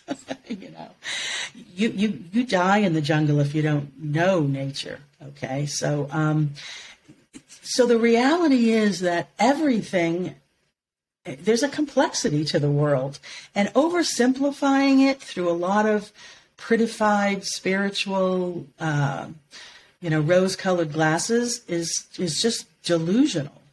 Okay. There's great beauty in human beings, and there's great capacity for ugliness and evil in human beings. There's great beauty in nature, and there's great ugliness in nature. Okay. We have to accept it all. Okay. In that way, nature is a metaphor for ourselves. Okay. Our own true nature. We're red in tooth and claw, and we're also, we have the better angels within us. So we have to accept all of what we are. I haven't talked about our mystical anatomy. But kawai, what you were talking about, kawai, is from the root verb to see, to have vision, but physically to see. And that's associated with the two physical eyes and the seventh eye. We have 7 eyes. We count from the bottom of the body up. And this is the seventh eye, the conscious nyawi. Lots of traditions call it the third eye. Okay. And kawai is using all 3 of these eyes. We have the 2 physical eyes, which see the physical world, and they see it with rationality and practicality, using our rational, logical, mind, and responding to what's happening us in the most useful, efficient, practical way. That's the ideal. Okay. But we don't live in just a physical world. These 2 eyes show us our physical material reality. The Pachamama. The Pachamama is, a lot of people use that as the term for the earth, but it means the mother of the material cosmos. So the galaxies, the whole material world, we know through these eyes, which are practicality and rationality. The seventh eye is our metaphysical eye, where we see beyond the physical, that there's more than just the physical, that not separate from, but interpenetrating the physical and the metaphysical, we have a capacity in our bodies. These are called nyawis, eyes, physically, literally means eye in Quechua. We have mystical eyes on our body. Okay. And this seventh eye allows us to be imaginative and creative and perceive energies. What we term the supernatural, because it's, not what we're told is natural to ourselves. It's some acquired thing, but it's natural to us.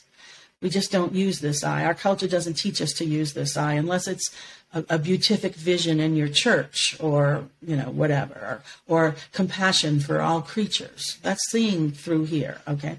But we don't want to use just this. Then you're off in la la land. There's a ton of people that are claiming to walk the spiritual path, and they're just out of their bodies. They're in la la land. They're seeing everything as spiritual, even when it needs practicality and rationality to deal with it. Okay, that's not okay, or whatever. We have to have values and boundaries. So they're just off. People that only see through these through eyes are total rationalists, material realists. There's nothing spiritual about us. Okay, so but to see reality as it really is both of these, using both of these eyes. But these are the fifth, sixth, and seventh eyes, right? And we count the eyes from the bottom up for a reason. Because the way we work our heaviness, the way we refine our consciousness, is the way we take back our projections and heal our triggers, which are the thing that end up causing us to create a lot of hoocha psychologically, start at the bottom of the body with the first eye, which is in the tailbone. And then we come up to the belly, and then we come up to the chest, and then we come up to the neck. And these are the four really main eyes, okay? And as we're learning to see reality as it really is, we have to make a choice to work on ourselves, to cultivate our humanness and our metaphysical, our spirit and our soul. And it starts by doing, the most heaviness we have is down in the psyche, down in the root of our body. This is our genetics. This is where we're mammals. Okay, that's the reality. We're highly conscious mammals. And we still have that DNA and those impulses in us. We're full of impulses and instincts for the preservation of life, for procreation, to gather food. I'm going to steal food from you if I think my kids are starving. It's survival instincts, okay? And we have to start refining those. And we move them up to the belly area, which is a place where we can actually take action in the world.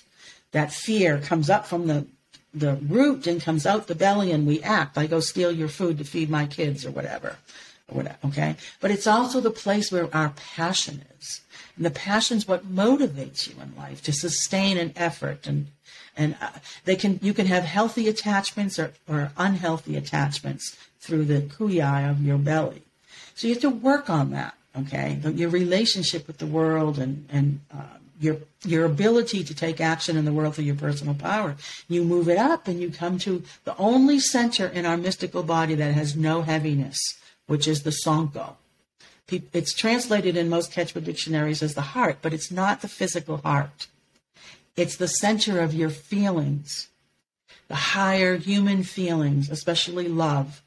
And in the Andes, you can't, the word is munai, but you can't translate it into English as just love. You need two words, as Juan says, love and will. It's the choice for love, okay? And then we cultivate, so we come up and it touches our feelings. And this is a Sami-filled center, so it tends to refine things, okay? Emotions, those big survival, genetic, instinctual emotions that can come out of our belly through our actions. When we come up here, we're starting to refine things. Most people never move things up here. It's a practice. If we can make it through the feelings, then it comes out the kunka, the throat, which is the place where we express. It's the quality of rimai. Rimai means the ability to express any of your powers, your action, your love, or your knowledge. But that's how we express it to the world. So if something comes up out of my psyche because I'm triggered and I'm angry or I'm fearful and it just shoots right up out of my mouth, I'm starting to yell at you, I'm calling you names, I'm ripping you apart, right?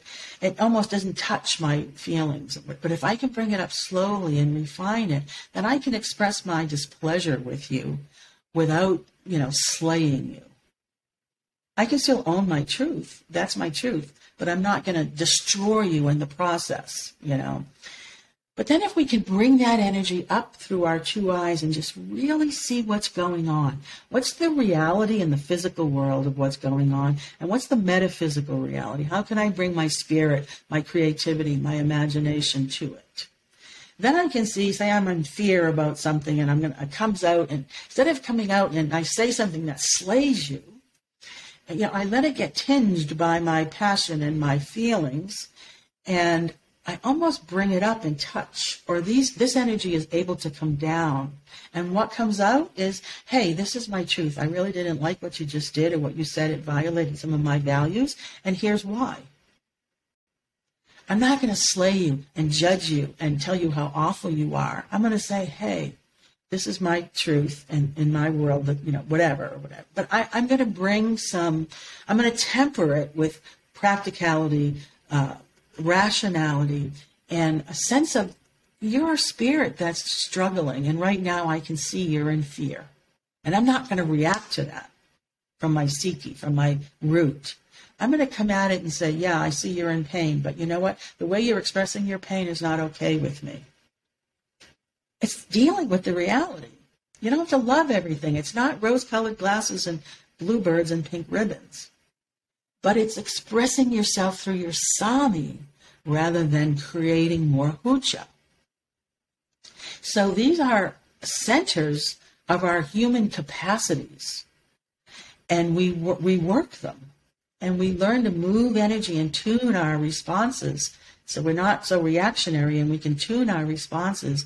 And we can be true to how we feel and what our values are and, what's going on in the situation, but we don't have to create a lot of heaviness doing it. That's Kauai, being able to see reality as it really is, in all its heaviness and all its lightness, and kind of trying to choose lightness. But here's the thing to understand about that. In a lot of the kind of new age, spiritual stuff, it's all about love and compassion and, no, seeing reality as it really is saying, you know what, I'm really mad, or I'm really sad, or I'm really in fear right now. Not letting that control you, but you have to feel what you're feeling and own what you're owning. When you've refined your energy body, you can mediate it out in a way that's not denying what you're feeling, but also not, slaying someone with it or creating hucha with it and stuff. But those aren't negative. There's no negative emotions. This is where the morality comes in. The Andean tradition knows we have to have value, but as a spiritual tradition, it's amoral. It doesn't impose a moral framework on humanity. So, yeah, I'm feeling fear right now. And that doesn't make me less than. That just makes me true to what I'm feeling right now. Okay. That person committed suicide. They're going to go to hell. They gave up on life. No, it's just a death. Doesn't matter how you died. There's no moral judgment on suicide versus, dying another way. There's no moral overlay on energy. There's values, because we have to have values in the reality of human community and life to live together. And in our humanness, there's values. But in the purely energetic realm, it's totally amoral. I like to tell people, let's go to physics. Are there demonic photons and angelic electrons? No. Energy is just energy. And that's how we see Kausai. It's just energy. It's devoid of moral overlay. It has lots of different compositions. It can be an electron or a photon or whatever. But there's no moral overlay on that. there's just a spectrum of letting the animating energy flow through us and empower us and lift us and expand us, or us shutting it down, us slowing it down, and then making ourselves feel heavy. It's all life force energy. There's no moral overlay. That's the hardest thing for people coming to the tradition to understand. You know, so it's not that we don't have values, but we try to cultivate a compassion, I guess, that, okay, I'm seeing you in your shadow right now. I recognize it as such. I'm not going to condemn you for it. I'm not going to let you, hit me or hurt me or whatever, but I recognize what's happening. That's seeing reality as it really is too, but from using the seventh eye as well. So yes, it's incredibly practical tradition, which is what I love about it, what's kept me on this path for so long. It's about being a better human being, a more self-aware human being, It's really about that. It's kind of an energetic psychology in a way, One of the quotes that I also found really important, and it's right near the beginning of the book, which I don't know if that was a choice, but it seems very pertinent. And you say, although I acknowledge the counsel Juan Nuñez del Prado once gave me, that it is patronizing to sentimentalize the Indians. And I think that's very interesting, for a few reasons. You were mentioning like that the Andeans are very practical, and in this way that they're not living in a false reality or dichotomy. And kind of like as you were talking about this idea of that many of us have, and interestingly, I think many people who have this idea, as you said, like that nature is a paradise, they're often people who haven't spent much time in nature. They often tend to be city dwellers. Often, this is kind of maybe a guilty pleasure of mine, but sometimes when people have that mentality, there's this one video that I always find really moving, and not in a good way. And it's a pregnant deer, and this Komodo dragon is coming over, and it's just eating her alive as she's screaming in anguish. And finally, he gets to her stomach, and he starts to tear that open, and her intestines are coming out, and this baby that's fully formed pops out, and it starts to stand up. It's come into life, and he just gobbles it down in one gulp, and then he goes back to the mother. And it's quite shocking, I think, for a lot of people, because I think a lot of us who are removed from nature, we, as you said, like we don't see the side that is very harsh. And hopefully as humans, we are trying to evolve past living like that, because there's something in us that realizes that's not conducive to a harmonious life. And, it's also interesting because I find myself in this role that a friend of mine, I got it from him, but he calls himself a bridge keeper. And it's someone who's kind of bridging these traditions, but between a more indigenous point of view and a Western point of view, because I've come from a Western world, and yet I've found great value, and I've lived for many, many years now with various indigenous groups. But often, when I'm around the West, I often find myself kind of defending more indigenous practices and worldviews and cosmologies and their knowledge. But also when I'm around people who maybe idealize indigenous people, I'm also trying to justify, as you spoke about in the beginning, all the value of the West, and all of the goodness, which I think often those people forget about. So this is kind of a long-winded question, but going back to that idea of sentimentalizing, the Indians, as he said, there's also a really beautiful quote that a guy who I interviewed who works for a big organization called ICEERS, which is one of the European organizations that works a lot with plant medicines. And he said when the Europeans first came to the Americas, they looked at the indigenous people and they said, these people are too indigenous. They need to be more European. And he said, nowadays, it's the same mindset, but it's the opposite way. People look at the indigenous people and they say, oh my God, they're wearing shirts and they have cell phones. They're too Western. They need to be more indigenous. And yet it's coming from the same mind place. And kind of like he was pointing to, this idea of sentimentalizing someone, it is patronizing because you're actually putting yourself above them. You're saying, I know better, that either you're the best person or you're the worst person, but either way, you somehow are projecting that you know better than them. So I guess the question is how do you find yourself in that role of because it seems like you also are a bridge keeper in a way of someone who came from the West, has a deep understanding of the West because it is who you are. And yet you found all of this value in indigenous cultures. And as you said, so many of the things we are discovering now in science and things, they're not new principles. They're things that have been said by indigenous people for millennia.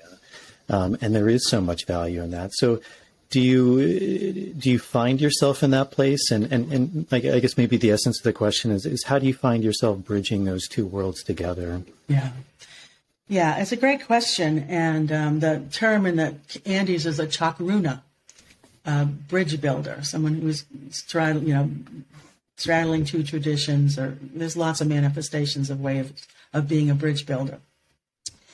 We have a lot of very deep archetypal tropes that run through Judeo-Western culture, the deepest of which is the Garden of Eden, and we were kicked out. Okay. The literal biological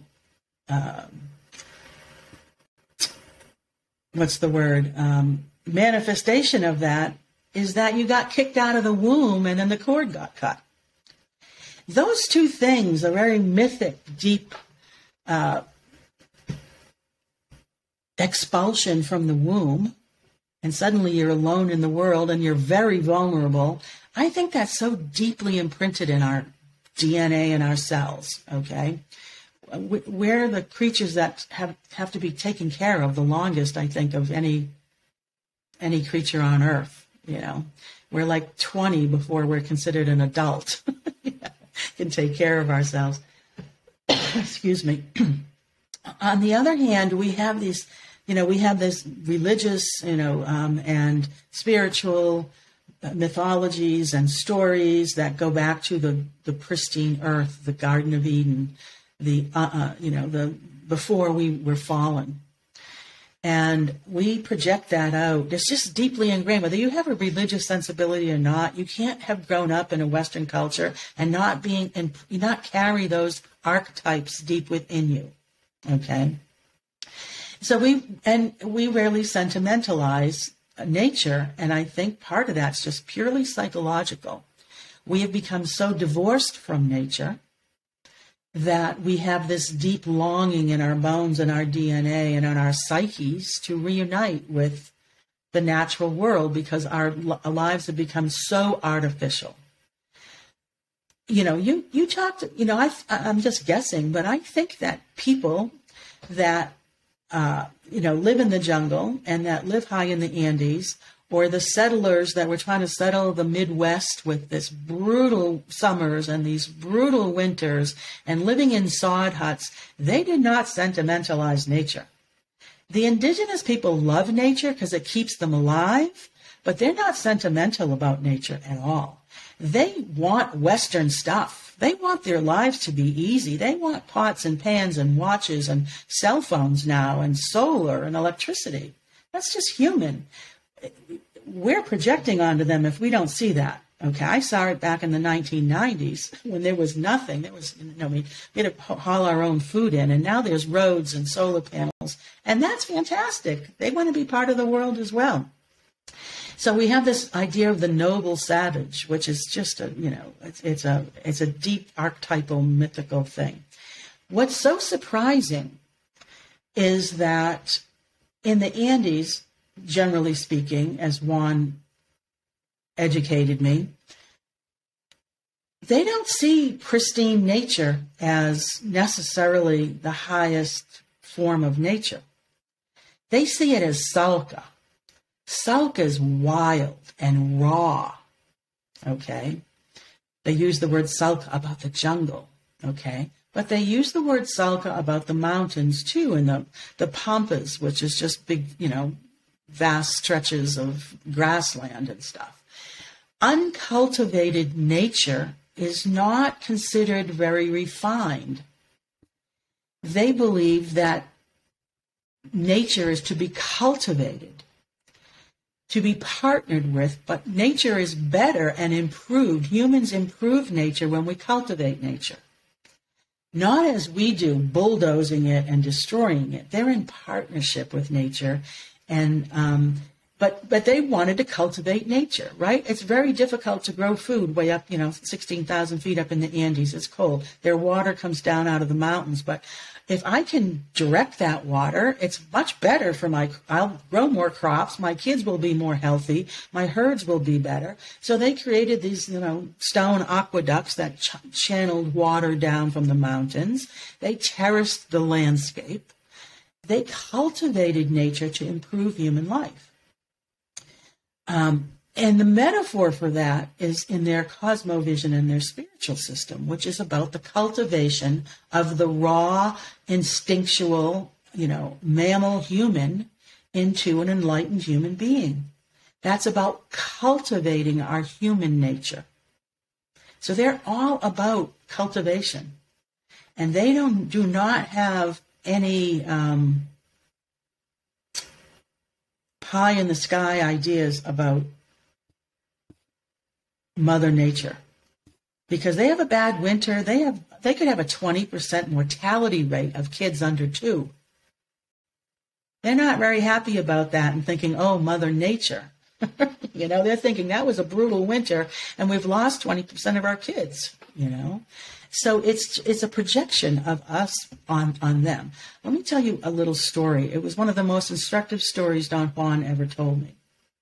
When he first started working with Don Benito Correguaman, which is a paco on the outskirts of Cusco, Juan was an anthropology professor at a university in Cusco. He's a Westerner, okay?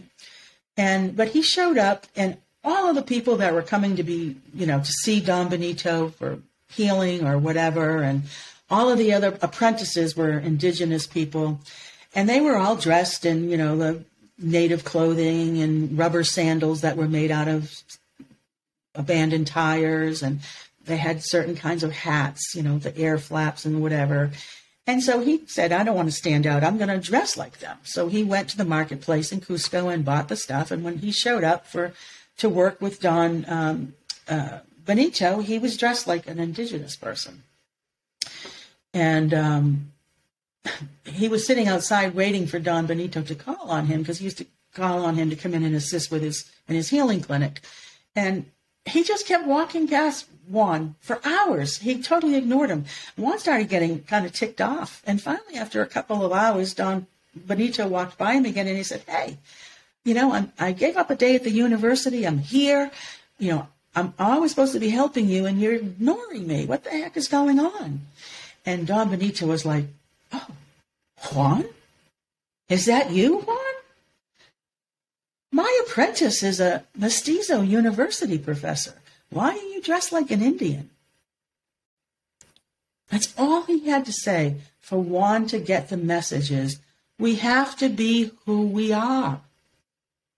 None of us are Andean paqos. I'm a U.S. female paco. You can be a French paco or a Canadian paco or whatever, okay? You can be a Buddhist paco or an atheist paco or a Catholic paco. We have to be who we really are. That's what the whole practice is about. Not try to play act somebody else. So we don't need ponchos and we don't need hats, and we just need to be who we really are. That's your Inca seed, And that's part of the practicality of the Andes. They see themselves as who they really are. And I'll tell you, they're human beings. And man, I want pots and pans. I want a cell phone. I want to see TV. I want to learn to read and write. And then they look at nature and say, oh, that can be improved upon to make my life easier without destroying nature. So they cultivate themselves. They cultivate everything. That's the hope. That's progress. That's movement in our expression of what's possible in this amazing world we live in. We don't leave it as we came into it. We improve it. Now, granted, because we're so second and third level, we're destroying it. you know. But I always tell people that are in the environmental movement, oh, they said, we have to save Mother Earth. We have to save Mother Earth. And I'm like, no, you don't. Mother Earth's just fine. Mother Earth's been through meteorite crashes and ice ages, and 95% of species died off, and Mother Earth sprang back. And look at the amazing variety of life we have right now. Mother Earth is just fine. If you want to see reality as it really is, you better start naming what you're doing properly. I need to save the human niche in nature. I need to save the conditions in which human beings can flourish or even survive. That's all we're doing. So we have to be real, and and I challenge them. Quit saying you're saving Mother Earth. Say, I'm trying to save humanity, or at least life as I know it. Maybe we need to change our lives. That's a value decision we need to make. Mother Earth's going to be just fine. She's always changing, Anyway, so it all comes down to there's so many ways to talk about seeing reality as it really is. And it's all about that. And there's lots of ways of doing that. I'm not saying the way the Andeans see the world is the best way. I find it a very practical, and it seems to match the human world I live in very beautifully and become very useful as a result. Where some of the other traditions I practiced didn't really match the human world that much. Meditation was beautiful, but it was all about my mind and withdrawal. I know the application of it is then to come out into the world in a better way, but there's a lot about certain other practices which are about not respecting the world, or not quite abandoning the world, but I don't know, judging it pretty harshly.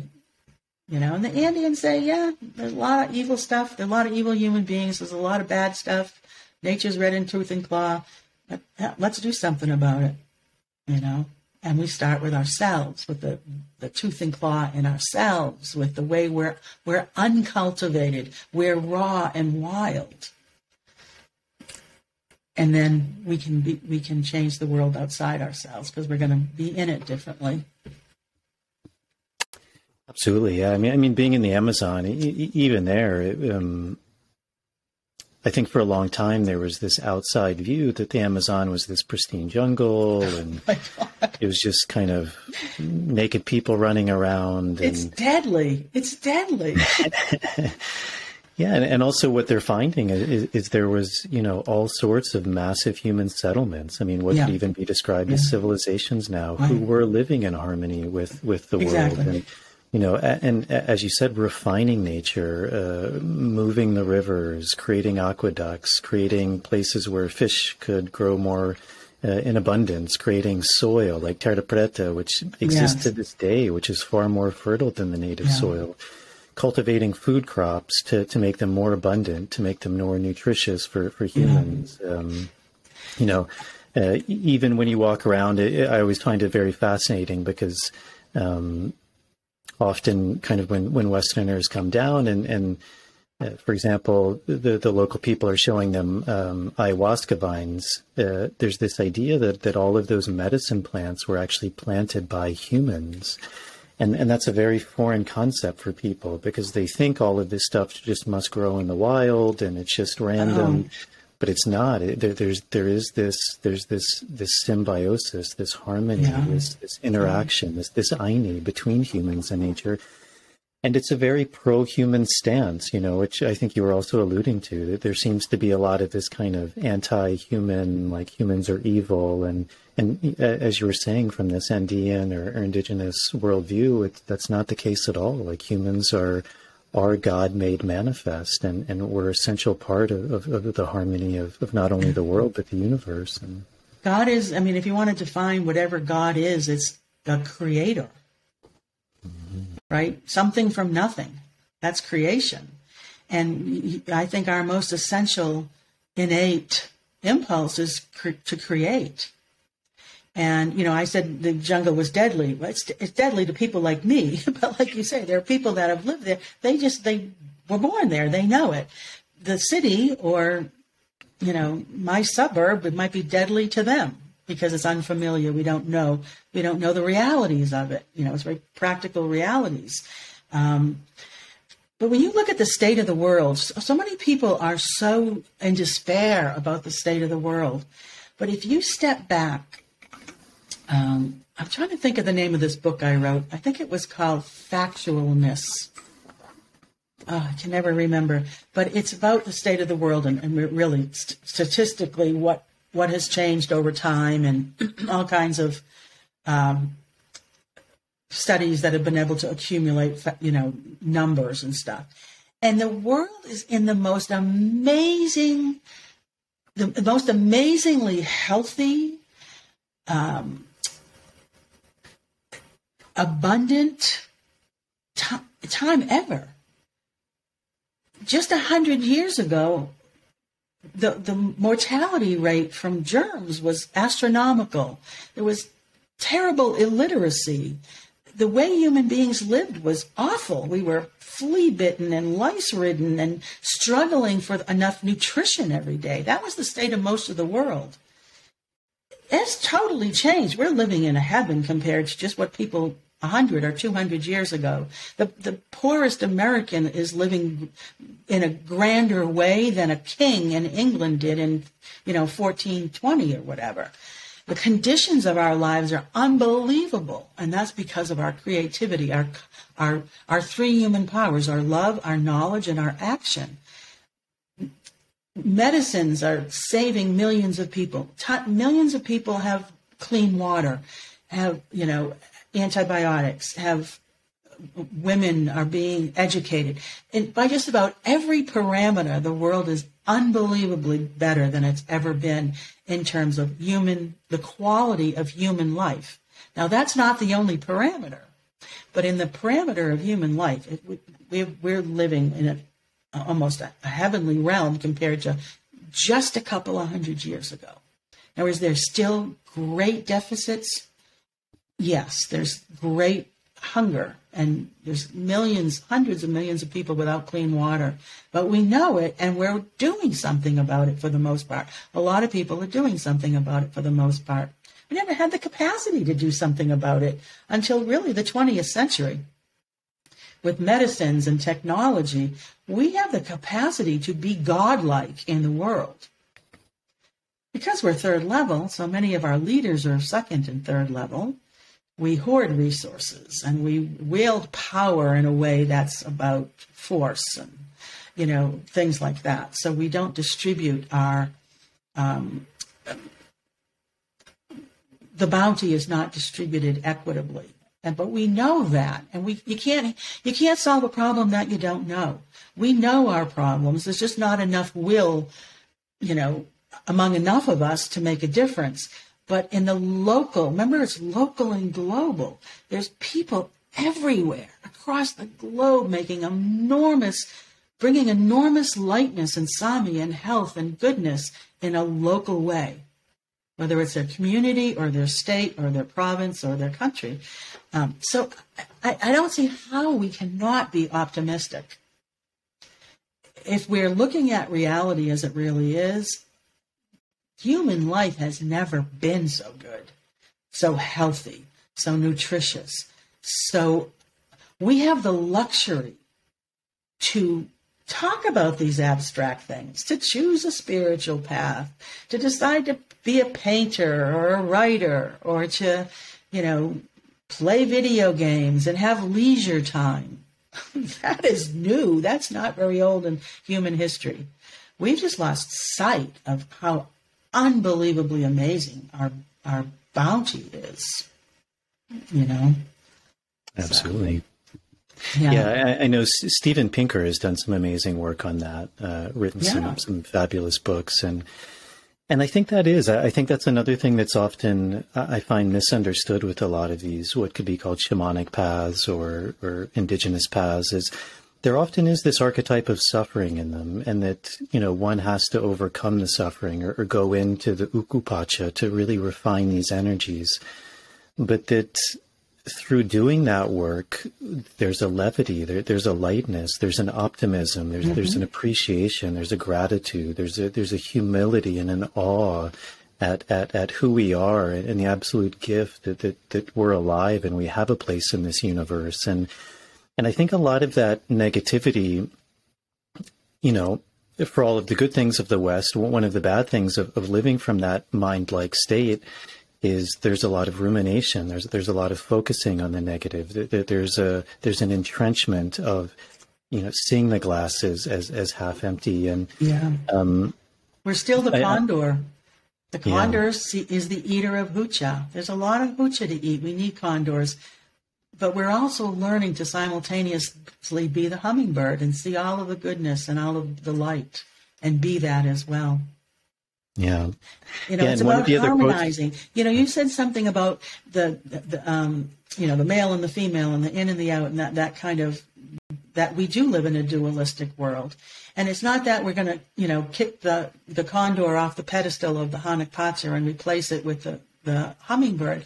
No, they both are going to fly. We're going to fly with both of them, because as long as there's human beings that have not attained the 6th level of consciousness, there's going to be hucha in the world. There's going to be suffering in the world.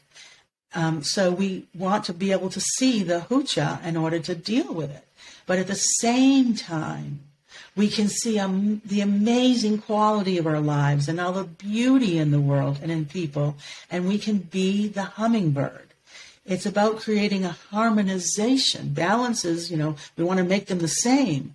No, hooch is hoocher and sami, they're different. They're always going to be different.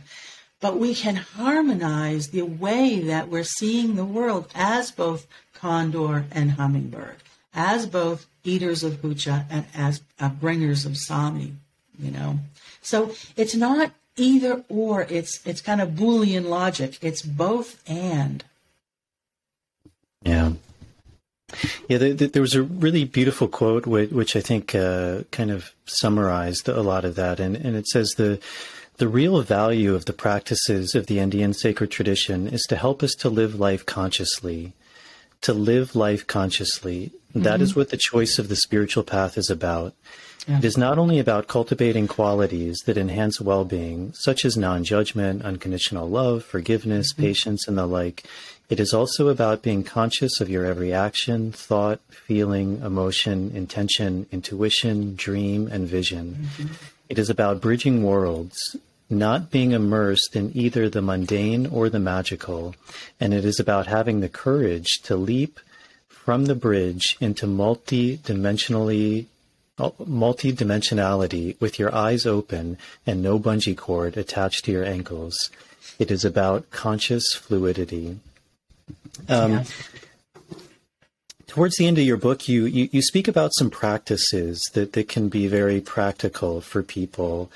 And I think that's often something that's lacking is you know, it's interesting because I think as Westerners, one of the good and bad qualities, one of the dualistic qualities we have is this intellectualization of things, philosophizing of things, speaking about things. And that's super useful. But what's also really useful and essential is the practice, the action, doing things. Not, you know, at a certain point, there's enough talking and we have to begin to do things. Right. Exactly. And so I think that's a really important thing in your book is you give some examples of things we can begin to do to put these practices into reality.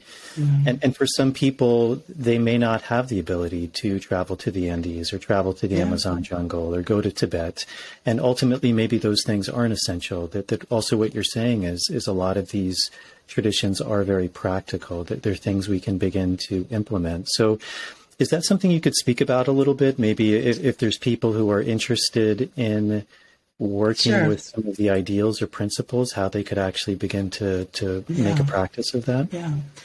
You know, we love to talk and there's to understand the Cosmovision and to understand it from our worldview and the complexity of our lives, we do a lot of translating and we philosophize. And I know my experience with teaching is students want to know more. They're asking questions. They're going into this philosophic. So we go there.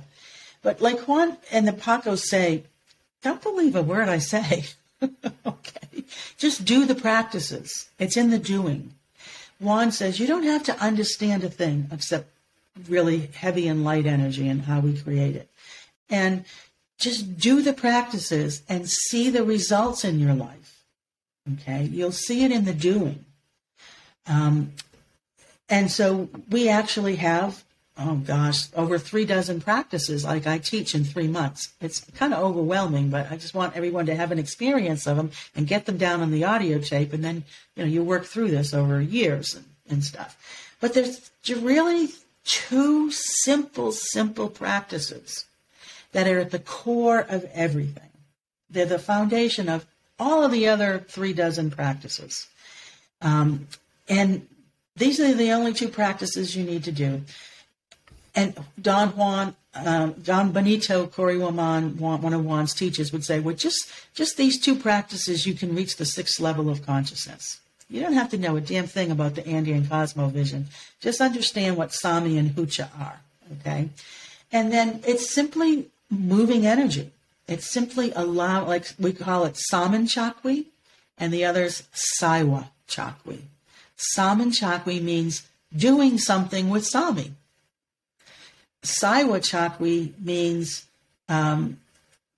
working with columns of energy, being supported by energy, okay? So in Saman Chakwi, which is our core practice, we simply just use our intention to draw down a concentrated stream of the life force energy. This life force energy is always going through us. We'd be dead if we weren't moving life force energy through us. But we pull a concentrated stream down, and we try to perceive that flow of life force energy over our energy body and through our body, right?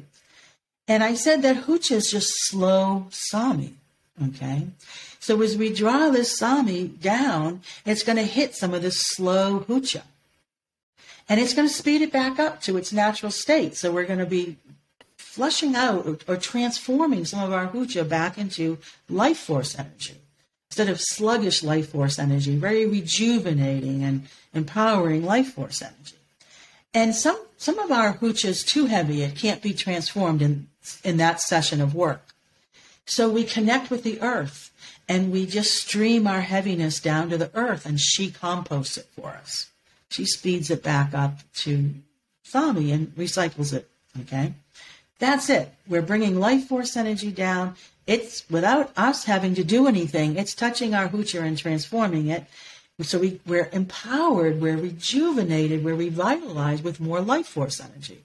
This can then lead to more self-awareness. We make the choice to improve ourselves, to step up the stairway of the levels of consciousness, to, try to be more Sami-filled in our relationships. We make our values might become more refined or more beneficial to the group or whatever, okay?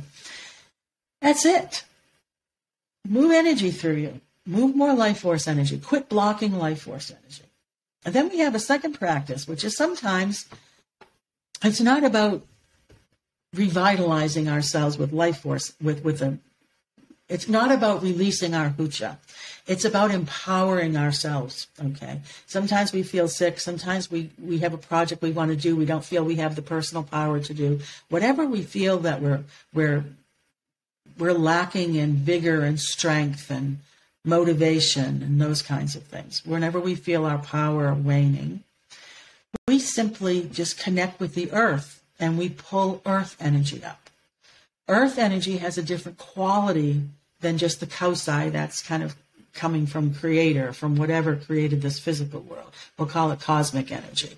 But the material earth energy has a different quality to it. And it's very empowering and strengthening. So when we feel like we need to be empowered, then we don't do the whole drawing down, releasing Hucha. None of that. That's a different practice. We just simply connect with the earth and draw the quality of earth Sami up into us and empower ourselves.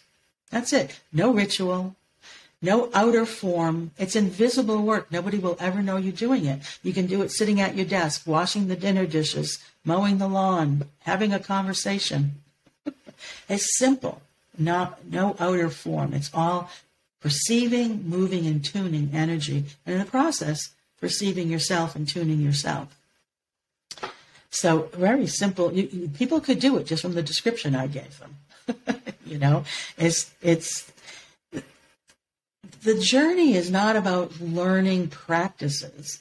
The journey is about refining your capacity to be in Aini with the metaphysical world. We're so tactile and visual and auditory. We've got it down for the physical. We're not trained to be as sensitive and in such engagement with the metaphysical.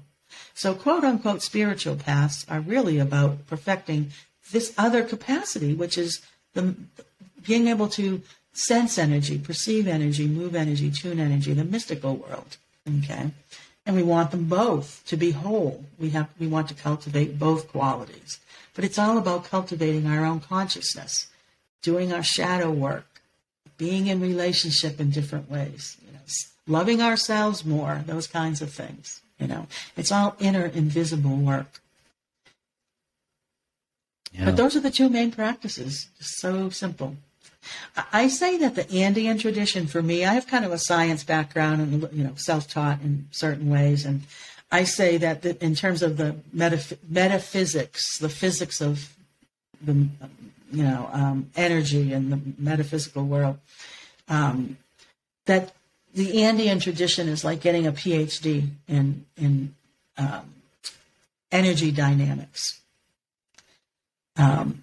It's nowhere near as difficult as getting a PhD. Believe me, I did a PhD program, and it's nowhere as tedious. But it's really it's just a super education into energy dynamics and the practices that help you improve your sensitivity to being in greater Aini with the living universe. Yeah. Well, Joan, this has been wonderful. Are there any topics we didn't touch on that you'd like to? We never got to ayahuasca in my ayahuasca book, and that's fine because this is my primary focus right now, what I share with others and stuff. But no, it's been a delight, and you have really, I think, singled out in the quotations you read and the points you made some of the really core dynamics of the Andean tradition, and it's always my pleasure to share this tradition. It's changed my life, and I just want to share it. That's my Inca seed, sharing it. So thank you for that opportunity. Yeah, maybe we can do round 2 and talk a little bit more about your ayahuasca book and more in depth into these traditions too. I would love that. Thank you. There was one more quote that I had written down that I think would be great to leave with. Okay. And it says, pushing the Kaosai is using our personal power to reach our full potential, and in the spirit of Tahe, is that how you pronounce it? Maybe in the spirit of Tage, Tage. Oh, Taqe. Taqe, yeah. Take. Joining. Yeah. It means to join energies. Okay, yeah. So pushing the Kaosai is using our personal power to reach our full potential and, in the spirit of Take, to empower others to reach theirs as well. Mastering such skills takes diligence and patience, but all of Andean practice is undertaken in the spirit of puklai, or play. Juan describes the work as a cosmic game. To walk the Andean sacred path is to cultivate an attitude of joy and wonder. Mm-hmm. If the sacred work ever becomes work, then it is not the sacred work. Juan refers to the Bible and Christ's teaching that we must become as little as children, or as little children. The Kaosai Pacha is marvelous, and we must behold it as such, notwithstanding the need for us to be sober in our accumulation of personal power in order to push the Kaosai as co-creators and to develop the moral system to use it constructively and compassionately. Mm-hmm. That just seems like a beautiful way to kind of sum up a lot of the principles. Pupye, yeah, playfulness. Yeah, we're not serious. We're serious about the end, our goals, but the process of refining ourselves is playfulness. It's joy. We're not overly serious. Yeah. Well, wonderful, Joan. Well, thank you so much for coming on and sharing and all the work you've done as an individual and in your writings and your sharing. I think you've done a great service. And kind of like as we spoke about before, the teachers that you had learned from, that you had written, the paqos in this book are, have now all left this work. And I think it's a great testament. All of these people are a library, and to preserve that information, to share it, to get it out there, I think is it's a prophecy that many indigenous people have, that we are living in this time of kind of bridging the medicine of the different directions to create a new earth. And I think people like yourself are really doing your part to fulfill that prophecy. So I thank you for that. Well, if people are interested in knowing more, I write a blog on the Andean tradition. And just a little bit of self-promotion for a moment. It's kentiwasi.com. Kenti is Qentiwasi. For English speakers, there's no U after the Q. So it's Qentiwasi, which means basically House of the Hummingbird. And I've been writing the blog for like 7 years, so there's a vast archive. And they can take a dive into it if they're interested in learning more. So, and if people are interested in contacting you or buying your books, is that website the best place? I don't actually sell my books through my website. You can go to Amazon or my publisher or whatever. But if you're interested in training and the kinds of trainings, there's a page there called Learn the Andean Sacred Arts. And there's a little drop down that says upcoming workshops. It's a blog that's really directed toward people who are on the path. And just, I've spent 28 years like listening to Juan's every word, and I'm like a walking encyclopedia in some ways. I take a scholarly approach to try to preserve what he's taught and his teachers taught him. And so I try to preserve it by passing it on through my blogs. So. Yeah. Wonderful. Well, thank you so much. And I look forward to hopefully connecting in the future. And again, thank you for coming on and sharing and again, all the work you've done. Well, thank you. And I honor your Inca Seed and the way that you're bringing so many wonderful guests and so many amazing topics and interesting topics to the wider audience, and satisfying people's curiosity and piquing their curiosity. So thank you for holding this container for those like me who are like to talk about it. Yeah, well, my pleasure. All right, thank you. All right, everyone, that's it. I hope you enjoyed that conversation. As always, if you're able to support this podcast, that's a really big help to me. If you're listening to this on YouTube, if you can hit the subscribe button, turn on the notification bell, like the video, leave any questions or comments in the comment section. All of those things really help with the algorithms to get the show out to a bigger audience. Also, if you've been following this podcast, if you were aware of the last episode, the YouTube version of one of my episodes was taken down by YouTube. I wrote a little bit more in-depth post on that, but really about the dangers of censorship and the control of information and narratives.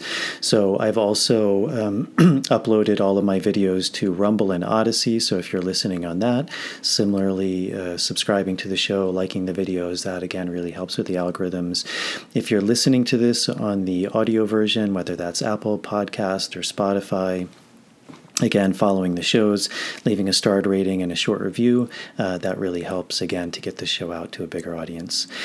So I think that's it. My upcoming guests, I have quite a few really good people coming on. A guy who I met when I was in the jungle, Chris Kilham, is coming on. He's also known as the Medicine Hunter.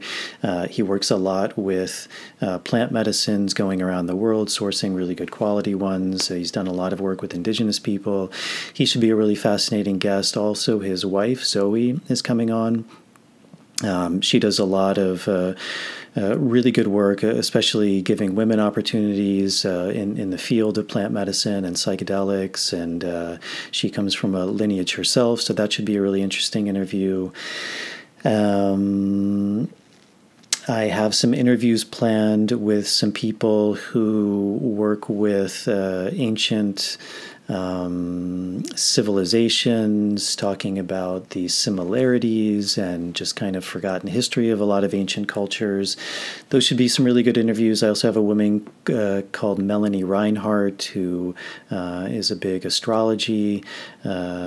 big into astrology, and wrote a really good book about Chiron or Chiron. So that should be a really fascinating interview. There's quite a few people lined up. I haven't done the interviews yet. But that should be some of my upcoming episodes for the first few months of 2023. So to all of the listeners, wishing you a very happy new year. Thank you all for your support.